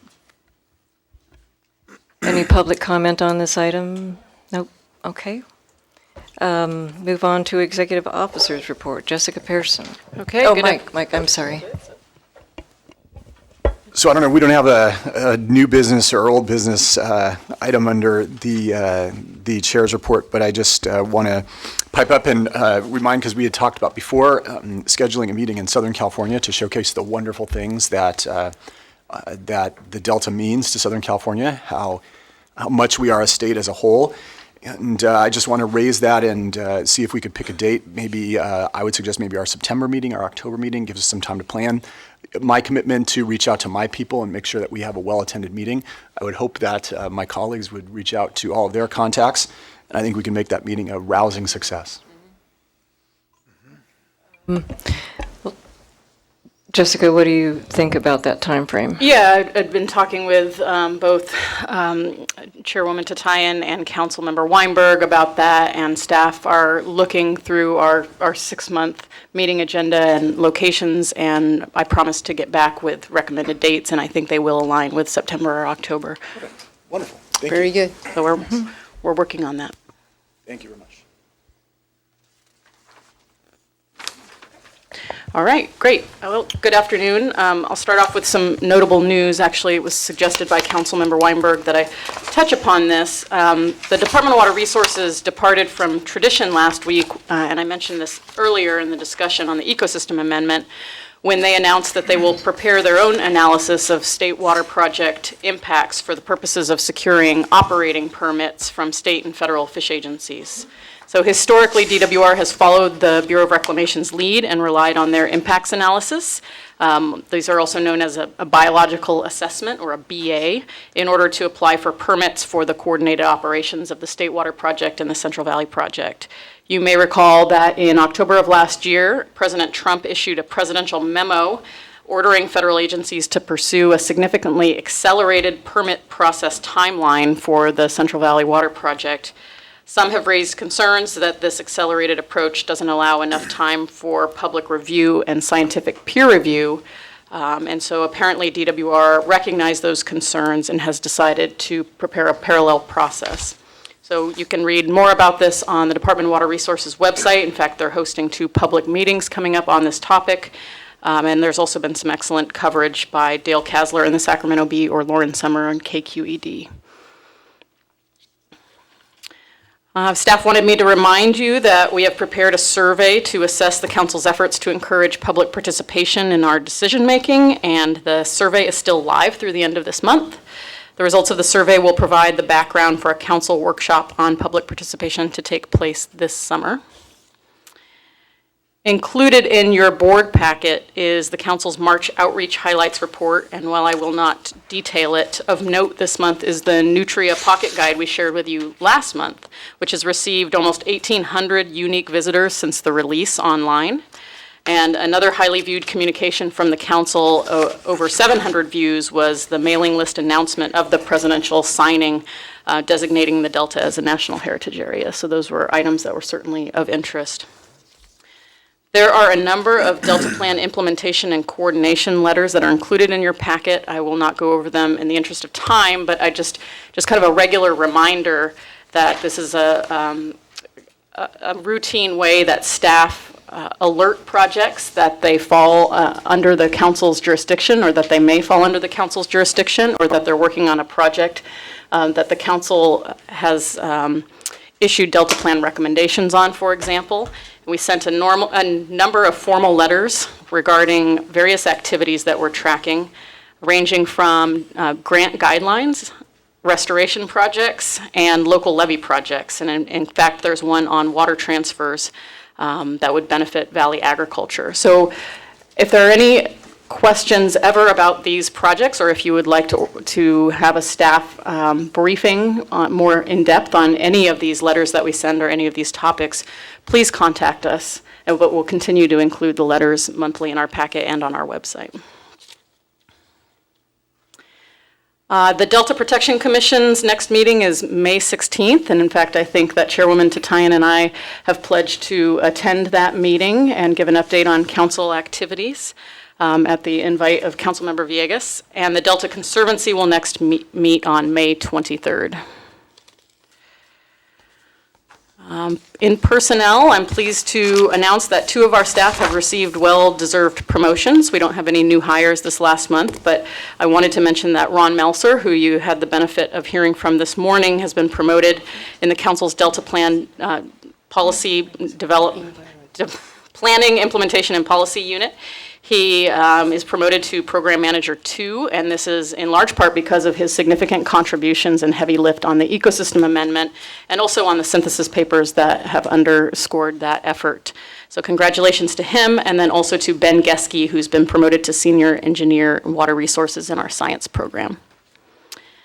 There's no legal update today confirming that, but we will move on to our legislative report. I'll invite Ryan Stambra up to the table.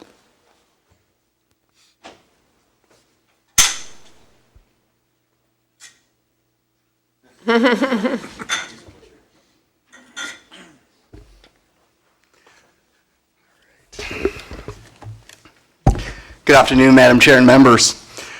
Before getting into my presentation this month, you may notice I am joined by a colleague. I'd like to introduce Dr. Kate Melanson, one of the Council's California Sea Grant State Fellows.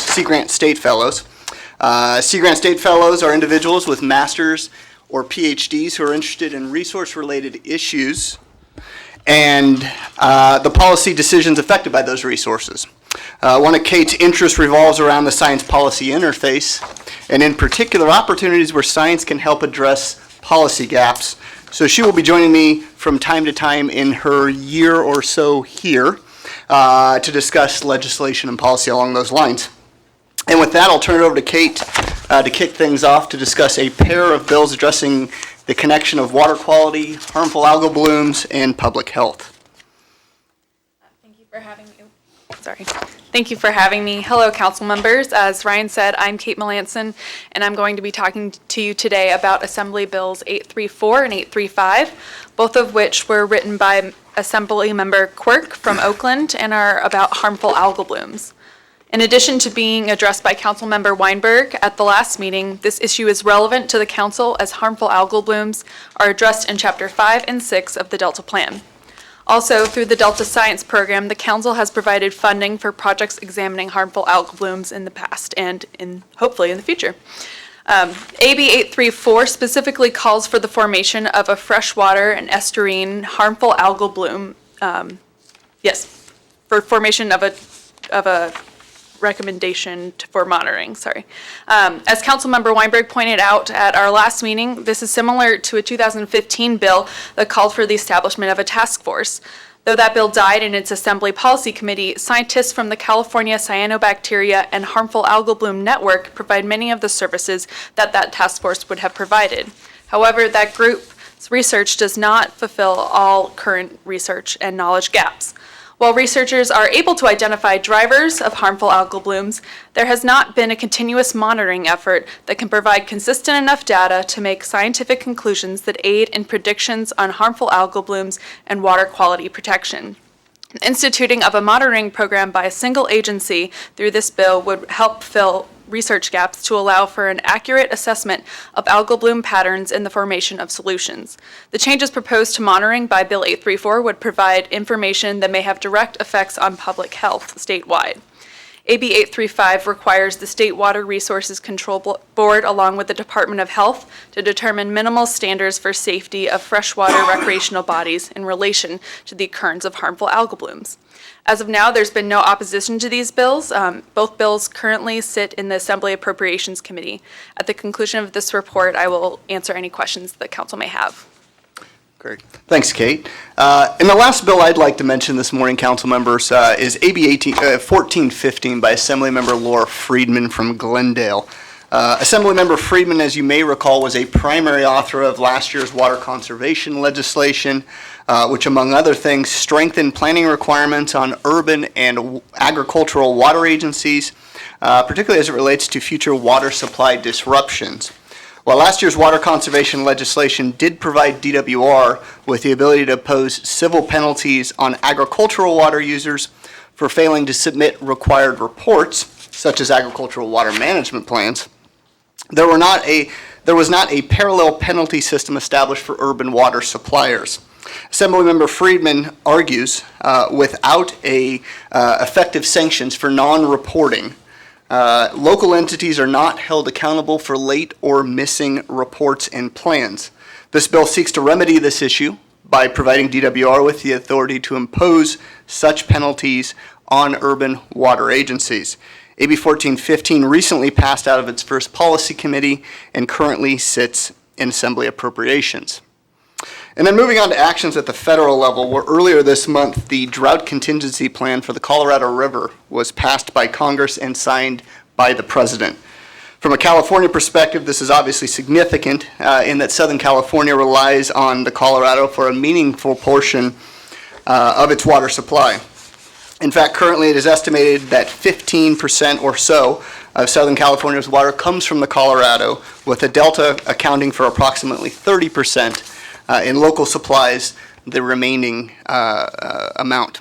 Under the drought plan, Arizona, Nevada, and California have agreed to reduce diversions from Lake Mead to prevent levels from falling to a level that would jeopardize hydropower production and reservoir releases. Now, however, one additional thing I would note, as the agreement moves towards kind of finalization and subsequent implementation, late last week, Imperial Irrigation District, who declined to be a signatory on the agreement and is the district that holds senior water rights to the single biggest allocation of Colorado River water, filed suit over concerns that the Drought Pact fails to provide restoration funding for the Salton Sea.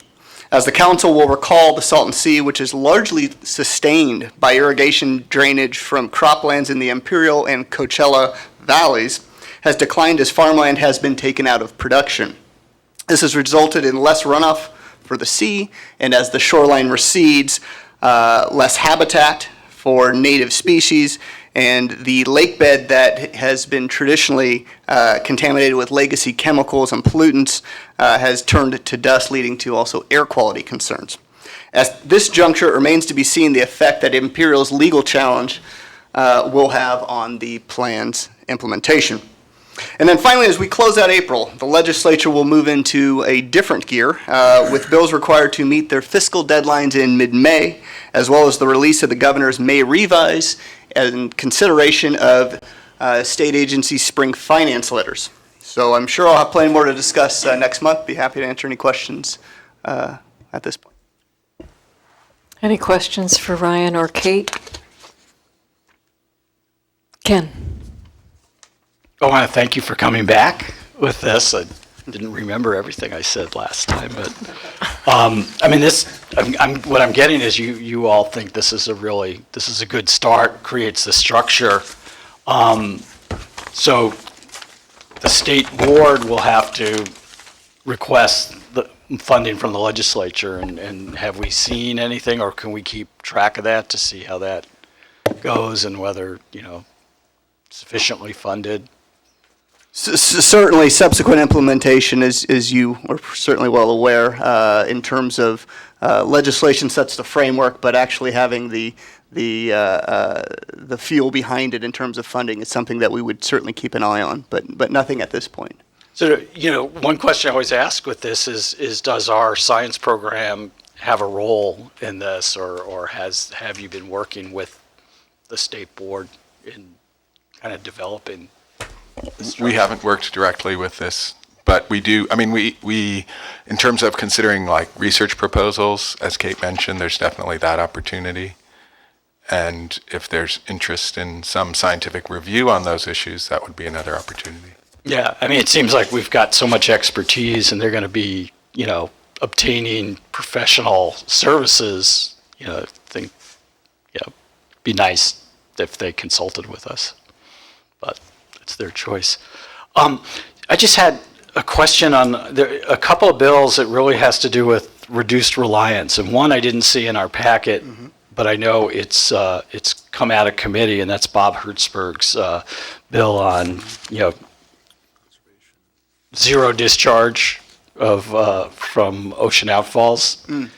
And so, I mean, in terms of legislation that really has an impact on reduced reliance, especially in urban areas on the coast, that's however that evolves, that's a big one. And right after that, you had Mayor Garcetti sort of announced that wanted to use 100% of the 240 MGD Hyperion water treatment plant. That's a lot of water.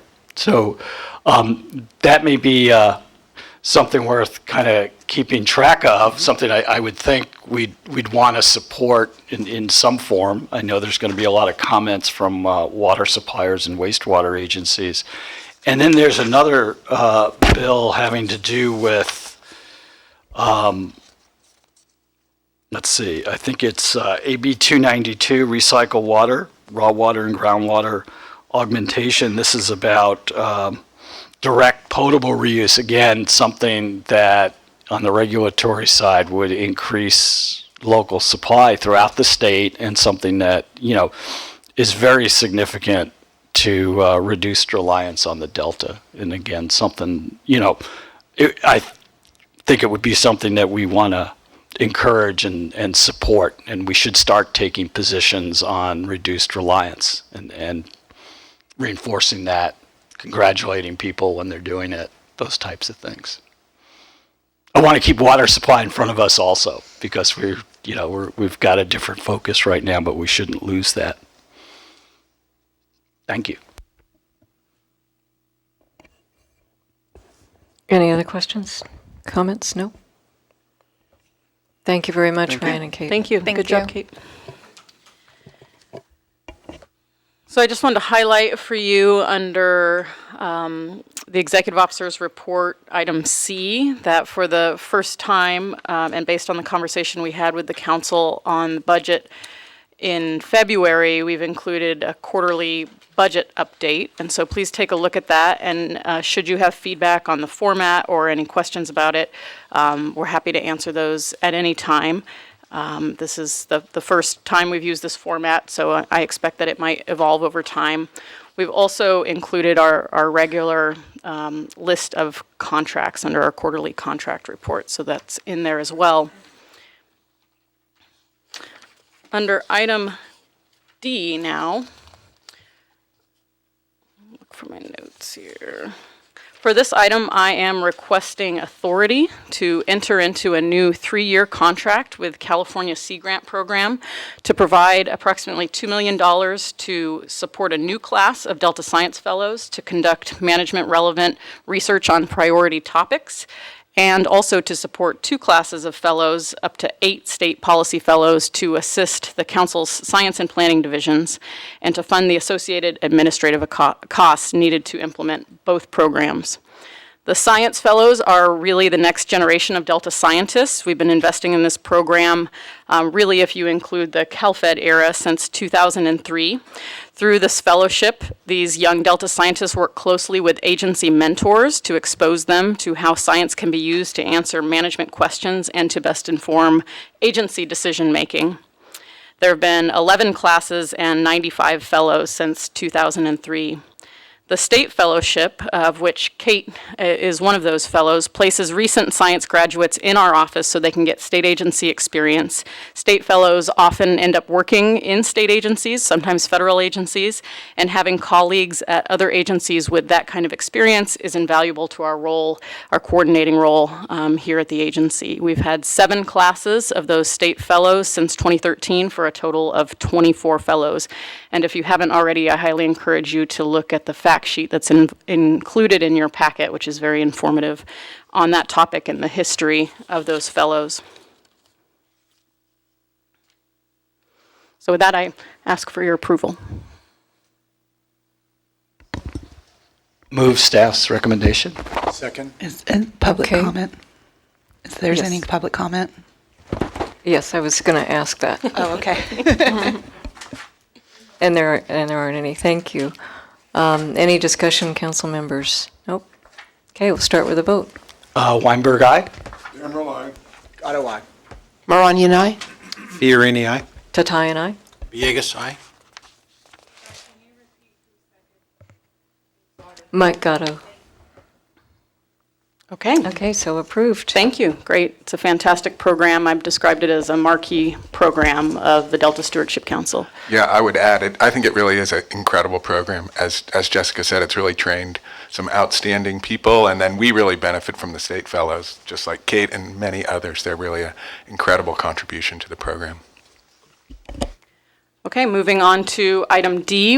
For this item, I am requesting authority to amend an existing state reimbursable agreement with the State Water Board, increasing the amount from $1,015,883 to $1,514,412, and extending the term from March 31st, 2020 to March 31st, 2021.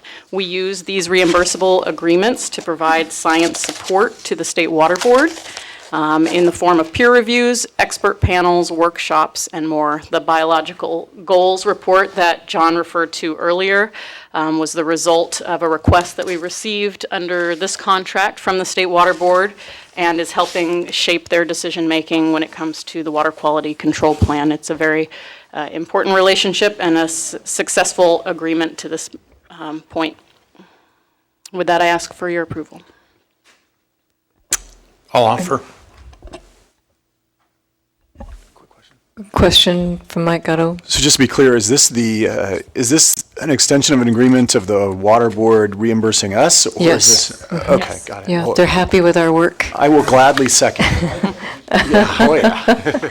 Okay, motion by Randy Fiorini, second by Mike Gatto. Any discussion? Any public comment? Okay. Weinberg, aye. Gatto, aye. Marani and I? Fiorini, aye. Tatai and I. Villegas, aye. Okay, thank you very much. And with that, I conclude my executive officer's report. Thank you, Jessica. Okay, on to item 10. Contract approvals for research from the 2018-2019 joint proposal solicitation. Great, and I will start out and introduce the panel and just give you some background information. So this, I think, is an enormous accomplishment for the science program and for the council to have gone through the process to solicit and evaluate and identify the top proposals that were submitted through the solicitation process. It really was a collaborative effort, so we have Dylan Stern here from our program, Mario Monzo from the U.S. Bureau of Reclamation, and Hildy Spouse from the California Department of Fish and Wildlife. So this really was a collaborative effort with funding across all three agencies. In total, we're having the biggest effort towards Delta science that we've had in over a decade. And so this really was a long-term effort to do this. It was over a year of work just to put together the solicitation, to do the outreach, and to do the review. So a really long-term effort in that regard. And in reality, it was even much more than a year, because the whole solicitation really focuses on the science action agenda. And so it really builds on the work that you approved in terms of the science action agenda, that you'll remember is the multi-agency effort to identify the real critical science needs to address the management issues within the Delta. And that was developed in 2017. So this solicitation really targets that, as well as some of the additional priorities that the California Department of Fish and Wildlife identified. It's also important to identify that this is funding going towards research. So a lot of the money in the Delta that is science-focused goes towards monitoring, and that's very valuable and provides the long-term understanding of how the system is changing, but the research really helps us to understand what's causing those changes and how we can go about addressing those. So it really helps to identify and to understand some of those challenging management issues. And then also, this was a competitive solicitation. As you'll hear, the number of proposals was really significant that were presented. And because we had that broad range of new ideas, we were able to identify the really top efforts that will help to move science forward. So with that, I'll turn it over to Dylan, and Dylan will give you an introduction, and then we'll hear from our colleagues. Good afternoon, Chair Tatayan and council members. I want to thank Hildy Spouts and Mario Manzo today for coming. My name is Dylan Stern, and I'm here to present the research from the 2018-2019 Delta Science Proposal Solicitation and the action item before you today. Next slide, please. Oh, I got it. Just kidding. Just yell out the commands. Doesn't matter. Just yell them out. Next slide. Okay. Many of us have been aware that the Delta has been in a funding desert, if you will. And I mean specifically for large multi-agency competitive research solicitations. We want to address this funding desert because the mission of the Delta Science Program is to provide the best available unbiased scientific information to inform water and environmental decision-making in the Delta. For years, we have gotten by with single project-by-project funding through directed actions and requests for proposals, which have been very useful, but it is not nearly a long-term strategy. Since 2017, with the creation of the Science Action Agenda, we've been able to identify and organize around the Delta Science community's needs. These knowledge gaps fall into 5 action areas on your screen here. Number 1 is invest in assessing the human dimensions of natural resource management decisions, which is essentially promoting social science and Delta as place research. Number 2, capitalize on existing data through increasing science synthesis, which is using multiple data sources to create usable information. Number 3, develop tools and methods to support and evaluate habitat restoration, which is about improving how we evaluate the many efforts to restore habitat under our changing climate. And number 4, improve understanding of interactions between stressors and managed species and their communities, or discovering more about how different factors affect native species.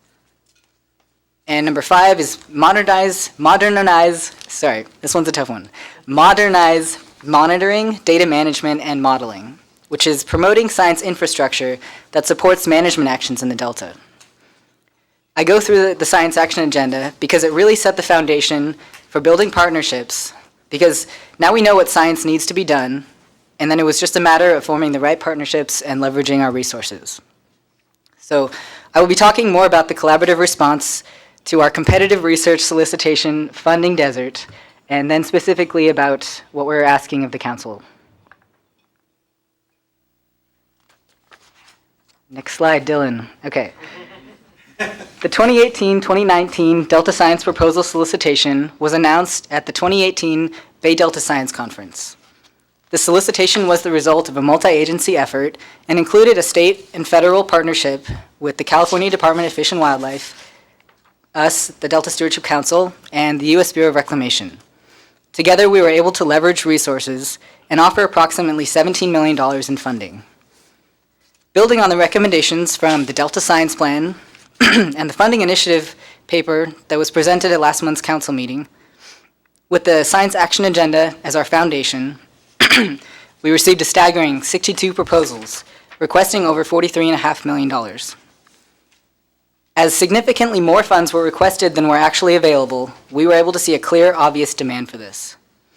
And now I'd like to turn it over to Hildy Spouts from CDFW to go over their Proposition 1 programs and their role in this collaborative effort, and she will be followed by Mario from the Bureau of Reclamation.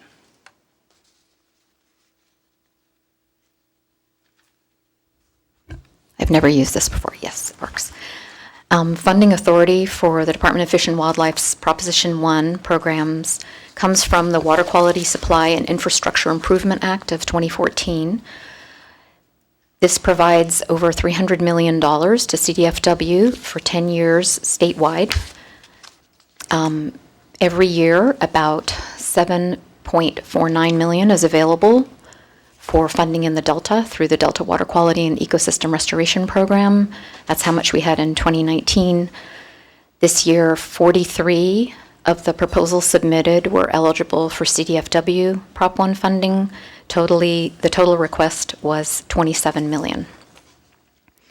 CDFW has had 4 prior annual Proposition 1 proposal solicitation notices that included Delta Science as one of multiple priorities. That was starting in 2015. For the joint proposal solicitation notice, we worked collaboratively with the Science Program and US BOR to develop a single proposal solicitation notice, coordinated outreach and application workshops, a single application, common scoring criteria, and a coordinated selection process. We thought the collaboration was a great success. The collaborative effort led to a higher number of quality proposals than the Department of Fish and Wildlife has received previously in a single year. Under this coordination, we modified the existing process that we use for our Prop 1 solicitation. We improved the application requirements, the scoring and evaluation process, specifically for science projects with the science program's input. We anticipate using these improvements for our solicitations in the future.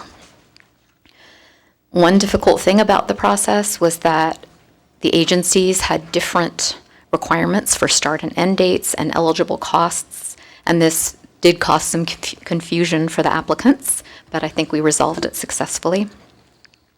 Next slide. This isn't about the science solicitation, but we did want to tell you that we had a simultaneous additional proposal solicitation notice for habitat projects statewide, and this included projects for the Delta. Our Delta funding priorities under Prop 1 for habitat projects are to improve water quality for water quality projects that improve ecosystem condition and provide other public benefits, to improve habitats in the Delta for projects that contribute to the objectives of Eco-Restore and the Delta Plan, and thirdly, planning for multi-benefit restoration through regional partnerships in order to implement the Delta Conservation Framework. We received 2 proposals under these priorities requesting $2 million. We'd like to receive more proposals for conservation projects and to fund more projects on the ground. So to do this, we'll be looking for ways to enhance agency and stakeholder collaboration and coordination and develop new partnerships.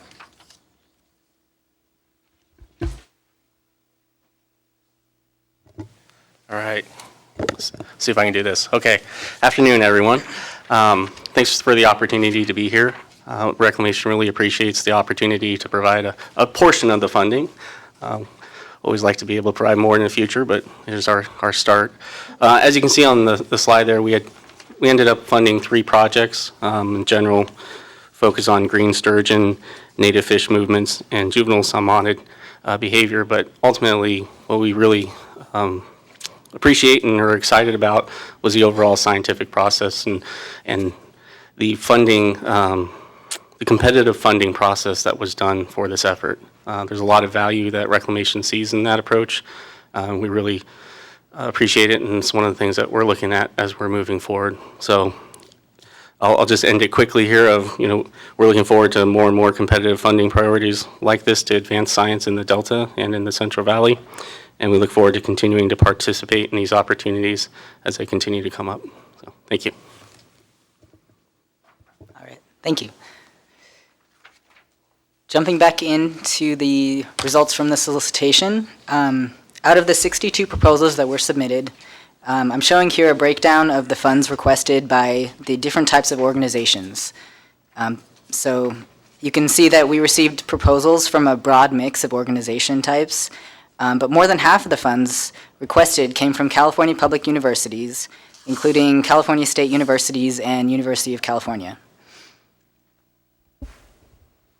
For those eligible, for Delta Stewardship Council funds, additional types of organizations were allowed to apply that are not eligible for Proposition 1 funds, and these include federal agencies and out-of-state universities. Also of note, collectively, our agencies were able to fund up to 40% of the submitted proposals, which means that it was a very competitive process for the applicants, and it resulted in many high-quality proposals. Quick question on this slide. Yeah. So the, and a lot of us in government have this hierarchy where, the counties all beg for money from the state begs for money from the feds, and so on and so forth. I mean, was it kind of strange to have federal agencies applying to this humble little agency for our money? I mean, it was great, actually. Well, yeah. Great if you're the federal agency. I mean, they can print money. We can't. They should be giving us money. Well, USGS can't print money. Well, so. That's true. And then the universities. I know there's a lot of local universities in California that do great things. Obviously, UC San Diego, et cetera. But do some of them have budgets for the same science? I mean, these are research universities. No, they don't. They only have funding, they don't have any funding to support research. All the research that's done is done with outside funding. So they have funding for education, and then the research supplements the university's funds. Whether it's even the Research One institutions, the expectation is that the faculty write proposals and bring in grants from a broad range of institutions, whether it's something like the Stewardship Council or the National Science Foundation or other institutions. Got it. That makes sense. And then it's kind of, last comment. It's kind of shocking that nonprofits were the third category by a good margin. Usually, that's who I would imagine would be the entities that would come to us most. Well, having come from a nonprofit, a rather large one, right. Often the legacy donors and major donors are rather generous. And they aren't, in terms of overall capacity, the universities are doing much more of the research than the nonprofits. I mean, the nonprofits are doing all kinds of work, but much more implementation or those kinds of things than direct research. Did you have a question too, or? No, I don't have a question. I just want to say that this is a terrific achievement, an example of what collaboration can do, and I'm so glad that Mario and Hildy, you're enthusiastic about it, and looking forward to doing more collaborating. Now I do have a question. I'm wondering, when it came to the scoring criteria, how you resolved the different agencies' criteria. So that leads me to my next slide. So the different criteria, there's criteria at different points in the review process. So let me just take you through the process here. We wanted to ensure competitive and rigorous and transparent proposal solicitation. So we subjected each proposal to assessment by 3 external reviewers, and this was the same for across both agencies, and we used a standard set of criteria that were announced in the proposal solicitation notice. And then after 3 reviews were received, we held 2 review panels. One of them was organized by the Delta Science Program, and California Sea Grant helped with that. The panel focused on scientific merit and broad relevancy. And then the second panel was held by CDFW and focused on both technical quality and management relevance. And after that, we held an agency coordination meeting with all 3 agencies.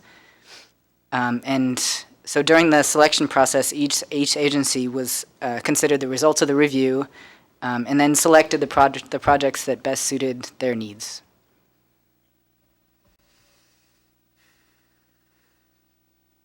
So, yeah, next I'm going to talk just about the proposals that are recommended by the Delta Science Program. And I'm displaying them here in terms of science action agenda areas first. I wanted to show you that the 15 projects are well represented by the science action agenda areas, because this is really what framed the focus of the solicitation, and it guided the types of proposals that were selected. So it was one of the criteria that we considered. I also wanted to explain that we have 22 contracts here and 15 projects, because some of the projects actually required multiple contracts, especially the federal ones. Yep. You can read into it what you want, is that what you're saying?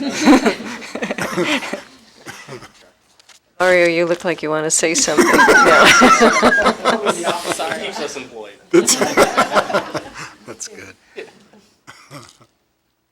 So moving beyond the science action agenda areas, we have distilled each of the recommended projects into these main topics that you see here: restoration, levees, recreation, climate change, food webs, contaminants, aquatic vegetation, and native fishes. You can also reference the staff report for more details about each project, with the funding amounts and who's involved, and also a brief abstract. And also, council staff have prepared a really great fact sheet that uses these same icons here, and it is available today. Jessica Pearson has it right there. It summarizes the projects as well. And you can also check out the science program website. We have individual websites prepared for each of these projects as well.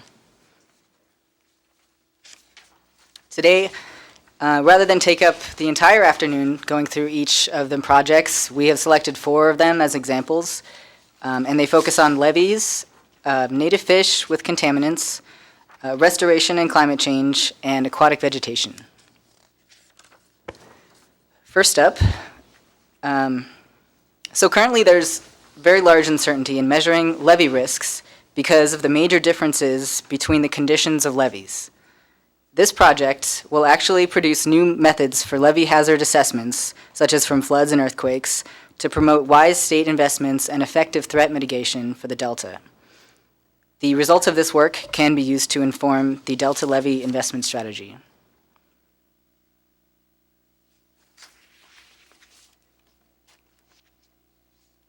This work, this project here, will examine how combinations of contaminants affect salmon health and will help guide fish recovery plans and pesticide regulations.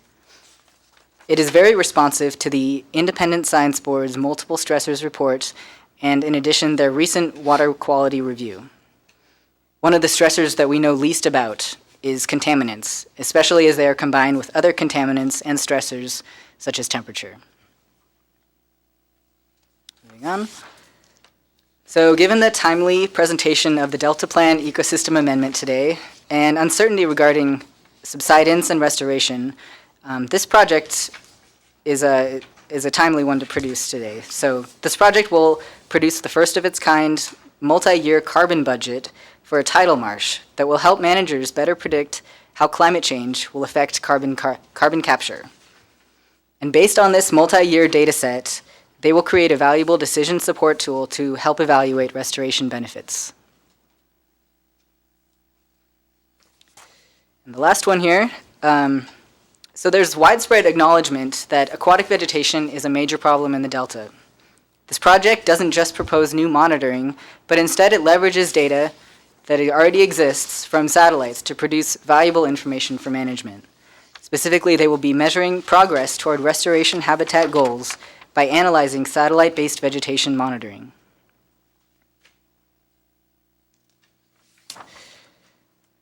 To sum it all up here, this graph shows exactly where the funding is coming from. So 50% actually is from this fiscal year's general fund. 21% is from the Environmental License Plate Fund, which is a one-time increase resulting from last year's budget change proposal.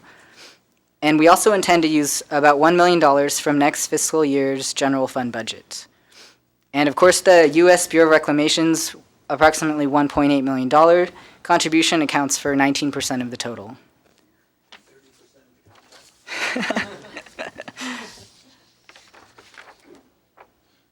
Exactly, those federal contracts.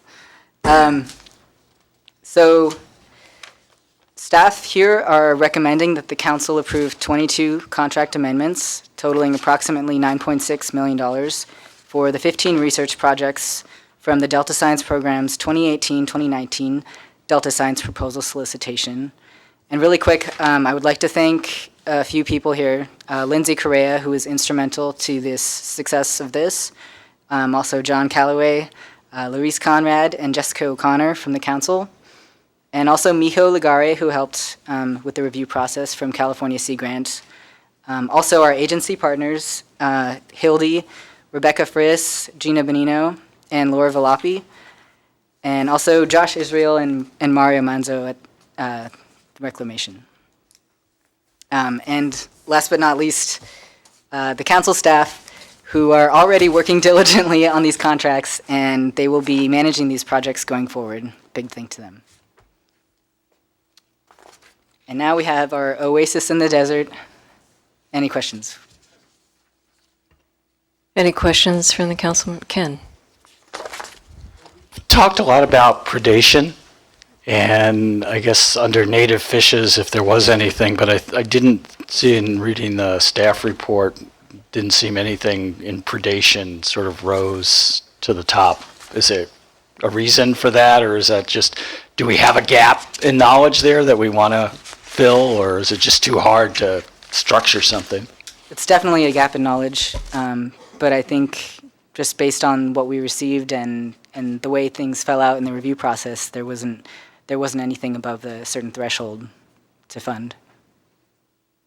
You want to encourage people to continue to think about how you can advance the science on predation? Absolutely, and that's one of the science action agenda areas too. Is it names predation under the multiple stresses. But it give you the opportunity to say that. More on that. Oscar? Thank you, Madam Chair, and thank you for the presentation. I can't imagine anything more exciting than to be able to fund proposals to do the very work that you're tasked with doing. And I know what goes into, putting together solicitations and finding people to actually rate and rank and decide where that sort of most meritorious proposal line is drawn, because there's never enough money for what you'd love to fund. And I appreciate the chart of who applied, but I'm just curious if you did any analysis or any insight about what was applied for that didn't get funded and what might be considered in the next round of funding, because I also know that the infrastructure, and I talk about, when I think of infrastructure, I think of the prospective applicants who would come forward to actually spend a lot of time and energy submitting a proposal for funding they may not get, and most of the time they don't have the energy or the resources to redirect to apply for grants that they may or may not get. So I know the industry is oftentimes predicated on the likelihood of success, right? So you don't just show up on a Tuesday and say, we got $10 million and magically get these really good proposals, because the infrastructure out there and the prospects of applying isn't quite ready or thinking about long-term 2 or 3 year contracts. And so I'm just curious at this stage, in light of, as you said, John, this is the first infusion of quite a bit of money in a decade. So I'm just curious, are we capitalizing on what is out there in terms of what we'd like to fund, or was it a surprise to folks, or were folks generally already aware that the money was going to be available and they kind of geared up for it, and what things didn't get funded that we would have liked to fund but there just wasn't enough money in this go-round. So it's kind of a loaded question, but I'm just curious your thoughts about that. Well, I think there's certainly a lot of knowledge gaps that are still going to exist after this set of funding, certainly, and it's based on whatever proposals that we actually receive that are high quality, and that's the biggest factor in what we end up funding. So I don't know if you guys have any observations about what you would like to see that didn't get funded, but it was a pretty good range across the science action agenda areas, except maybe the human dimension action area was a little bit lacking, but we're just starting to promote this, and I think it's really gaining momentum. So we'll look for more of that in the future. Yeah, and I'll add, definitely we are trying to promote social science research and the social science task force that's currently ongoing. I mean, that's really what they were tasked to do, was to identify how to get some more momentum so that there are proposals in that area. I'd say in the natural science areas, as Hildy mentioned, the Prop 1 money there have been opportunities over the last few years, but I think we brought it, by working collectively and doing broader outreach, we were able to bring in a broader range of proposals. I think the real challenge is going forward so that this isn't just a one-time thing, so that we can continue to partner and probably not offer, do a solicitation like this. We don't have the funds to do this every year, but our plan is to do it every 2 years to we did a lot of outreach even before the announcement went out so that people would be ready and have proposals, start preparing them. I think if we can get the word out there that this is going to be something that occurs on a regular, every 2-year basis or something consistent, then the research labs, the faculty that are out there that are the large proportion of the funds or the proposers that are putting in projects, that they'll be able to, they'll know that this is out there, and we'll be able to attract better and better proposals. I mean, I think where money is available, you're able to bring in the best. And so what we want to be able to do is, really show that opportunity exists. And I think it was valuable also that we were able to bring in some out-of-state researchers as well, because there's a lot of people who are interested in issues here that may not just be local, but there's things that they could do, whether it's social science work or other work. Modeling work. They don't have to necessarily do field work. It could be synthesis or other kinds of work. I have a question and a comment. I just appreciate it. I know how hard these selection processes are and the scoring and all that. And then how often do you get this kind of a chunk? How many years once? It's not very often, right, that we have one. So. The last time was 2010, and it wasn't quite this much, or maybe it was. It was a little less. Thank you. Randy? So this is incredible. And Dylan, you listed a lot of people that have been involved in this, a lot of hard work. You get the credit for being the quarterback of this, and kudos to you for that. John, you answered one of my 2 questions, and that is, how frequently should we attempt to do this, subject to funding? And you've said every 2 to 3 years, to try and create something that is reliable and people can count on. So that's something that the council is going to need to promote, because this money just doesn't fall out of the sky to create the oasis in the desert. We're going to have to go mining for it.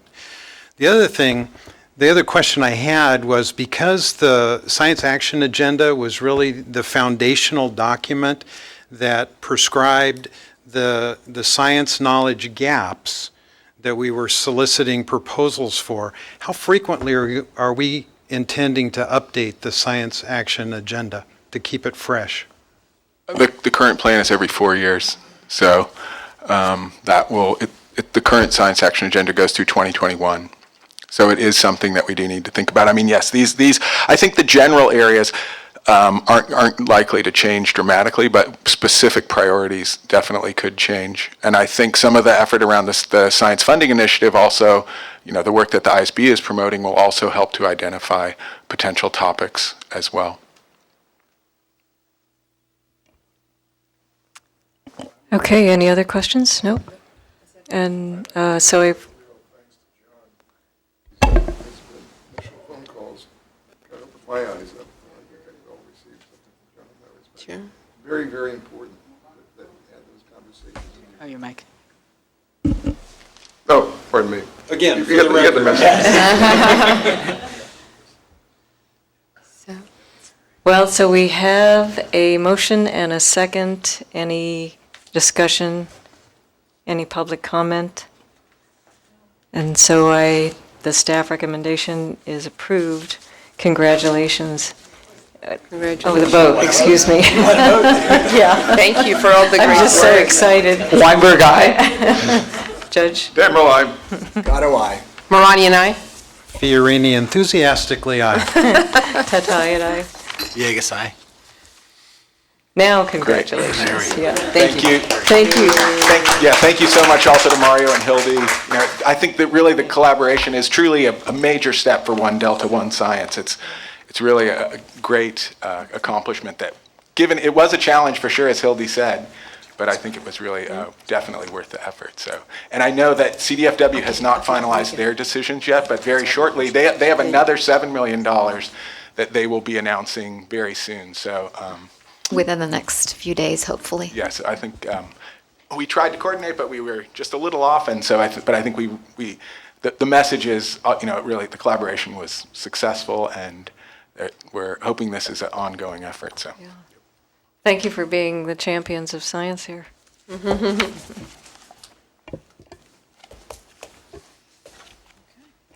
So, on to agenda item 11.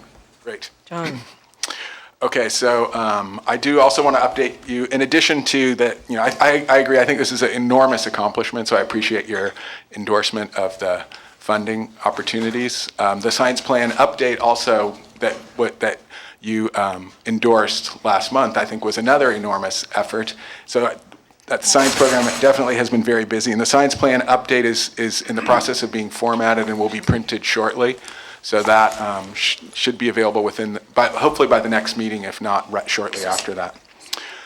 And before I start in on the information that's in the binder, I did want to make one quick announcement about an upcoming brown bag seminar.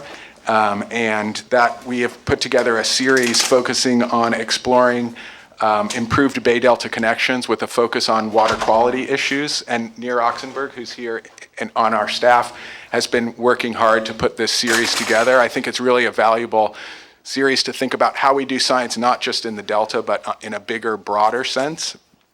And we're starting with a guest from the Chesapeake Bay. Rich Batuk is recently retired as the Associate Director of Science for the EPA Chesapeake Bay program. And he has enormous 30 years of experience working in Chesapeake Bay and thinking not just about science, but also about science governance across that entire system. So we've invited him to come out and share some of his insights from the Chesapeake in terms of how that could be useful here. And his seminar will be Wednesday, May 22nd at lunchtime at noon. It'll be here in this room at 989th Street, and also will be webcast. So I would encourage you to, if you're interested, to tune in for that presentation. Then it will be followed up by two presentations, local presentations in June by Stephanie Fong from the Interagency Ecological Program, and by Jim Klern from USGS. So that will be a nice opportunity to think about the bigger, broader picture of science across the Bay and the Delta.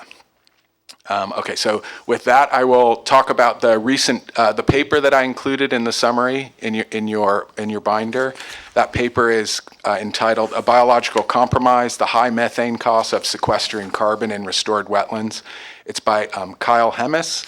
He is a Delta Science Fellow from the class of 2016 and an incredibly productive one. He has just finishing up his PhD, but I think he has 7 or 8 peer-reviewed journal publications. So incredibly productive Delta Science Fellow. And this paper definitely has some direct linkages to what we talked about earlier this morning in terms of ecosystem restoration and subsidence issues. So what the focus of this research was to evaluate the carbon balance of wetlands. They refer to them as restored wetlands, but really they're the managed wetlands on Twitchell and on Sherman Island. And what they wanted to see was how much carbon is being put into the ground and how much methane is being lost to the atmosphere. And as I think you all know, freshwater wetlands are highly productive, so they actually are incredibly effective at storing or sequestering carbon. They're some of the most productive systems in the globe. And they are so productive just because of the great growing conditions. They're effective at storing carbon because decomposition rates are also very low. Because they're flooded and there's no oxygen in the soil, the carbon that accumulates in the soil sticks around and stays. But freshwater wetlands also produce methane. Methane is just like the natural gas that you burn in your stove, and it's a very, very effective greenhouse gas, about somewhere between 15 and 30 or 40 times as effective for every molecule of methane compared to CO2. So if just a little bit of methane comes out of the wetland, you can offset all of the carbon, in terms of the carbon balance, all of the carbon that's being stored in the soil. So this study evaluated those two issues at these three sites. What they found was that they are incredibly efficient at storing carbon. Because of the way they manage the water, they're actually even more effective at storing carbon than most tidal wetlands are. But they do produce a significant amount of methane as well. And if you balance the two out, depending on how you convert the methane to CO2, what relevant factor you use, the way they looked at it, they had 3 wetlands over about 5 or 6 years. So they had 15 different cases of a particular wetland in a particular year, and only 2 of those 15 cases were the wetlands actually putting more carbon into the ground than they were losing in equivalent methane. So in that sense, they are not storing a whole lot of carbon. But, and I actually emailed back and forth with Kyle over the last week about his paper, and he sent me a paper that just came out a week ago, another paper that he's just finished, and in that they were comparing these same wetlands to the agricultural sites. In terms of comparisons with the agricultural sites, they actually are significantly better at storing carbon or not putting out as much carbon, because the agricultural sites, there's much more CO2 leaving the soil and then as well as from the plants. So in that sense, these actually are net storers of carbon relative to the previous land uses that most of them would have been. And then they also provide all the other benefits in terms of building the land elevation that's really so important for these subsided sites. So any questions on that article? Okay, then I also wanted to update you on the biological goals report that came out, and that's already been mentioned, and is part of the work that we do for the State Water Resources Control Board. So that report was just completed and should be out today or tomorrow on our webpage.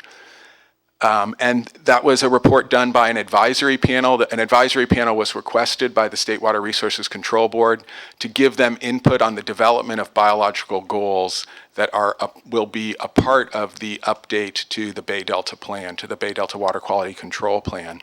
So there's all of the general objectives of improving conditions on the tributaries and within the delta that are part of the plan. The biological goals that will be developed by the Water Board staff to measure more quantitatively the progress towards meeting those broader or general objectives. So the State Board asked us to put together a panel. We brought together 6 experts who could look at these issues. The issues they wanted to consider were salmonids, other fish, and then ecosystem functions.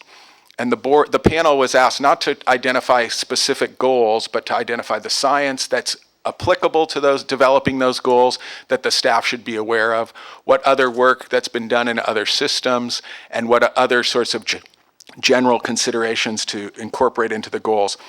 Cliff Dahm was the chair of the panel, and he, along with his colleagues, identified one important thing they identified, that across those 3 areas of salmonids, other fish, and ecosystem functions, there's very different quantity and breadth of data that's available. So for the salmonids, there's actually much more information and much more specific goals around population growth and population size could be developed. For the native fish, they really highlighted that, in fact, you shouldn't just be looking at native fish. Non-natives also could give some very valuable information, whether it's striped bass or whether it's predatory fish that may give us some information about problems that are occurring. And so they really identified, look at a mix of species. They identified 18 different surveys that are already occurring within the delta and other surveys that are occurring within the tributaries. And they looked at a mix of different approaches in terms of different combinations of species that could be used to give insight into the effectiveness of those management decisions. In terms of ecosystem issues, that's where actually the least amount of information is available. They really highlighted the important role of primary productivity of the plant growth, whether it's phytoplankton growth or growth in the adjacent shallow areas and marshes, and as well as other secondary supports, zooplankton, productivity, all of the things that support the food web for the fish that really are the target of those objectives. So that gives you an overview of their report. They had a meeting in early March to provide an overview of their draft plan and to receive input. They had about 40 people attend and give input, and then they incorporated all that review material and, as I said, just finished their final report recently. Any questions on the biological goals? Randy? John, thanks for that. Did they make any effort to highlight opportunities or challenges from a regional perspective within the Delta? In other words, salmonids in the South Delta versus the Sacramento River salmonids. Is there any effort They did not make real strong regional. They were asked to look at the tribs as well as the Delta, and they made general recommendations, but they did not make really geographic specific recommendations. Any other questions? Okay, so then the last item is just a brief overview of the IEP annual workshop. The Interagency Ecological Program in early March had their annual event with very good turnout. Actually, it was sold out and a number of people couldn't attend. The annual workshop is their opportunity to highlight all of the current science issues as well as the broader issues about doing science and how to effectively incorporate all of the large group of people that are out there doing the work into an effective workforce and getting that message to managers. Steve Culberson, who's the lead scientist for the IEP, gave a really nice introduction overview at the first part of the conference and focused on science communication and the need for how to really think about presenting all of the data that we find, distilling it down to key messages. Nir Oxenberg also put together a workshop on science communication that was well attended and really focused on thinking about how do we get the messages of all the different agencies across and encouraging the agency staff to work on that science communication messaging. There was also a strong focus on open access to data and something that we've talked about before, really thinking about not just collecting data, but making it easily available to others so that it can be used for broader synthesis and comparison across studies. And so there was a strong push for open access to data.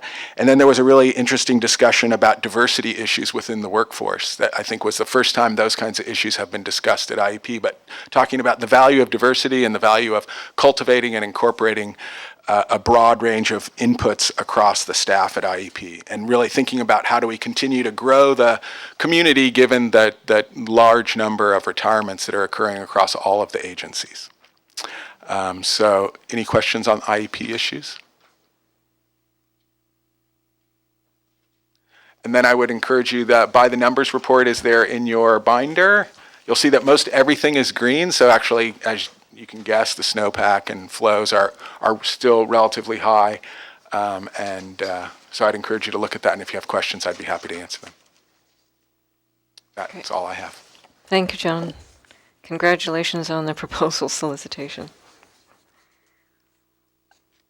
Are there any public comments on any of the items discussed today? Nope. Okay. So our next meeting will be here on May 23, starting at 9. Thank you all for coming.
Uh,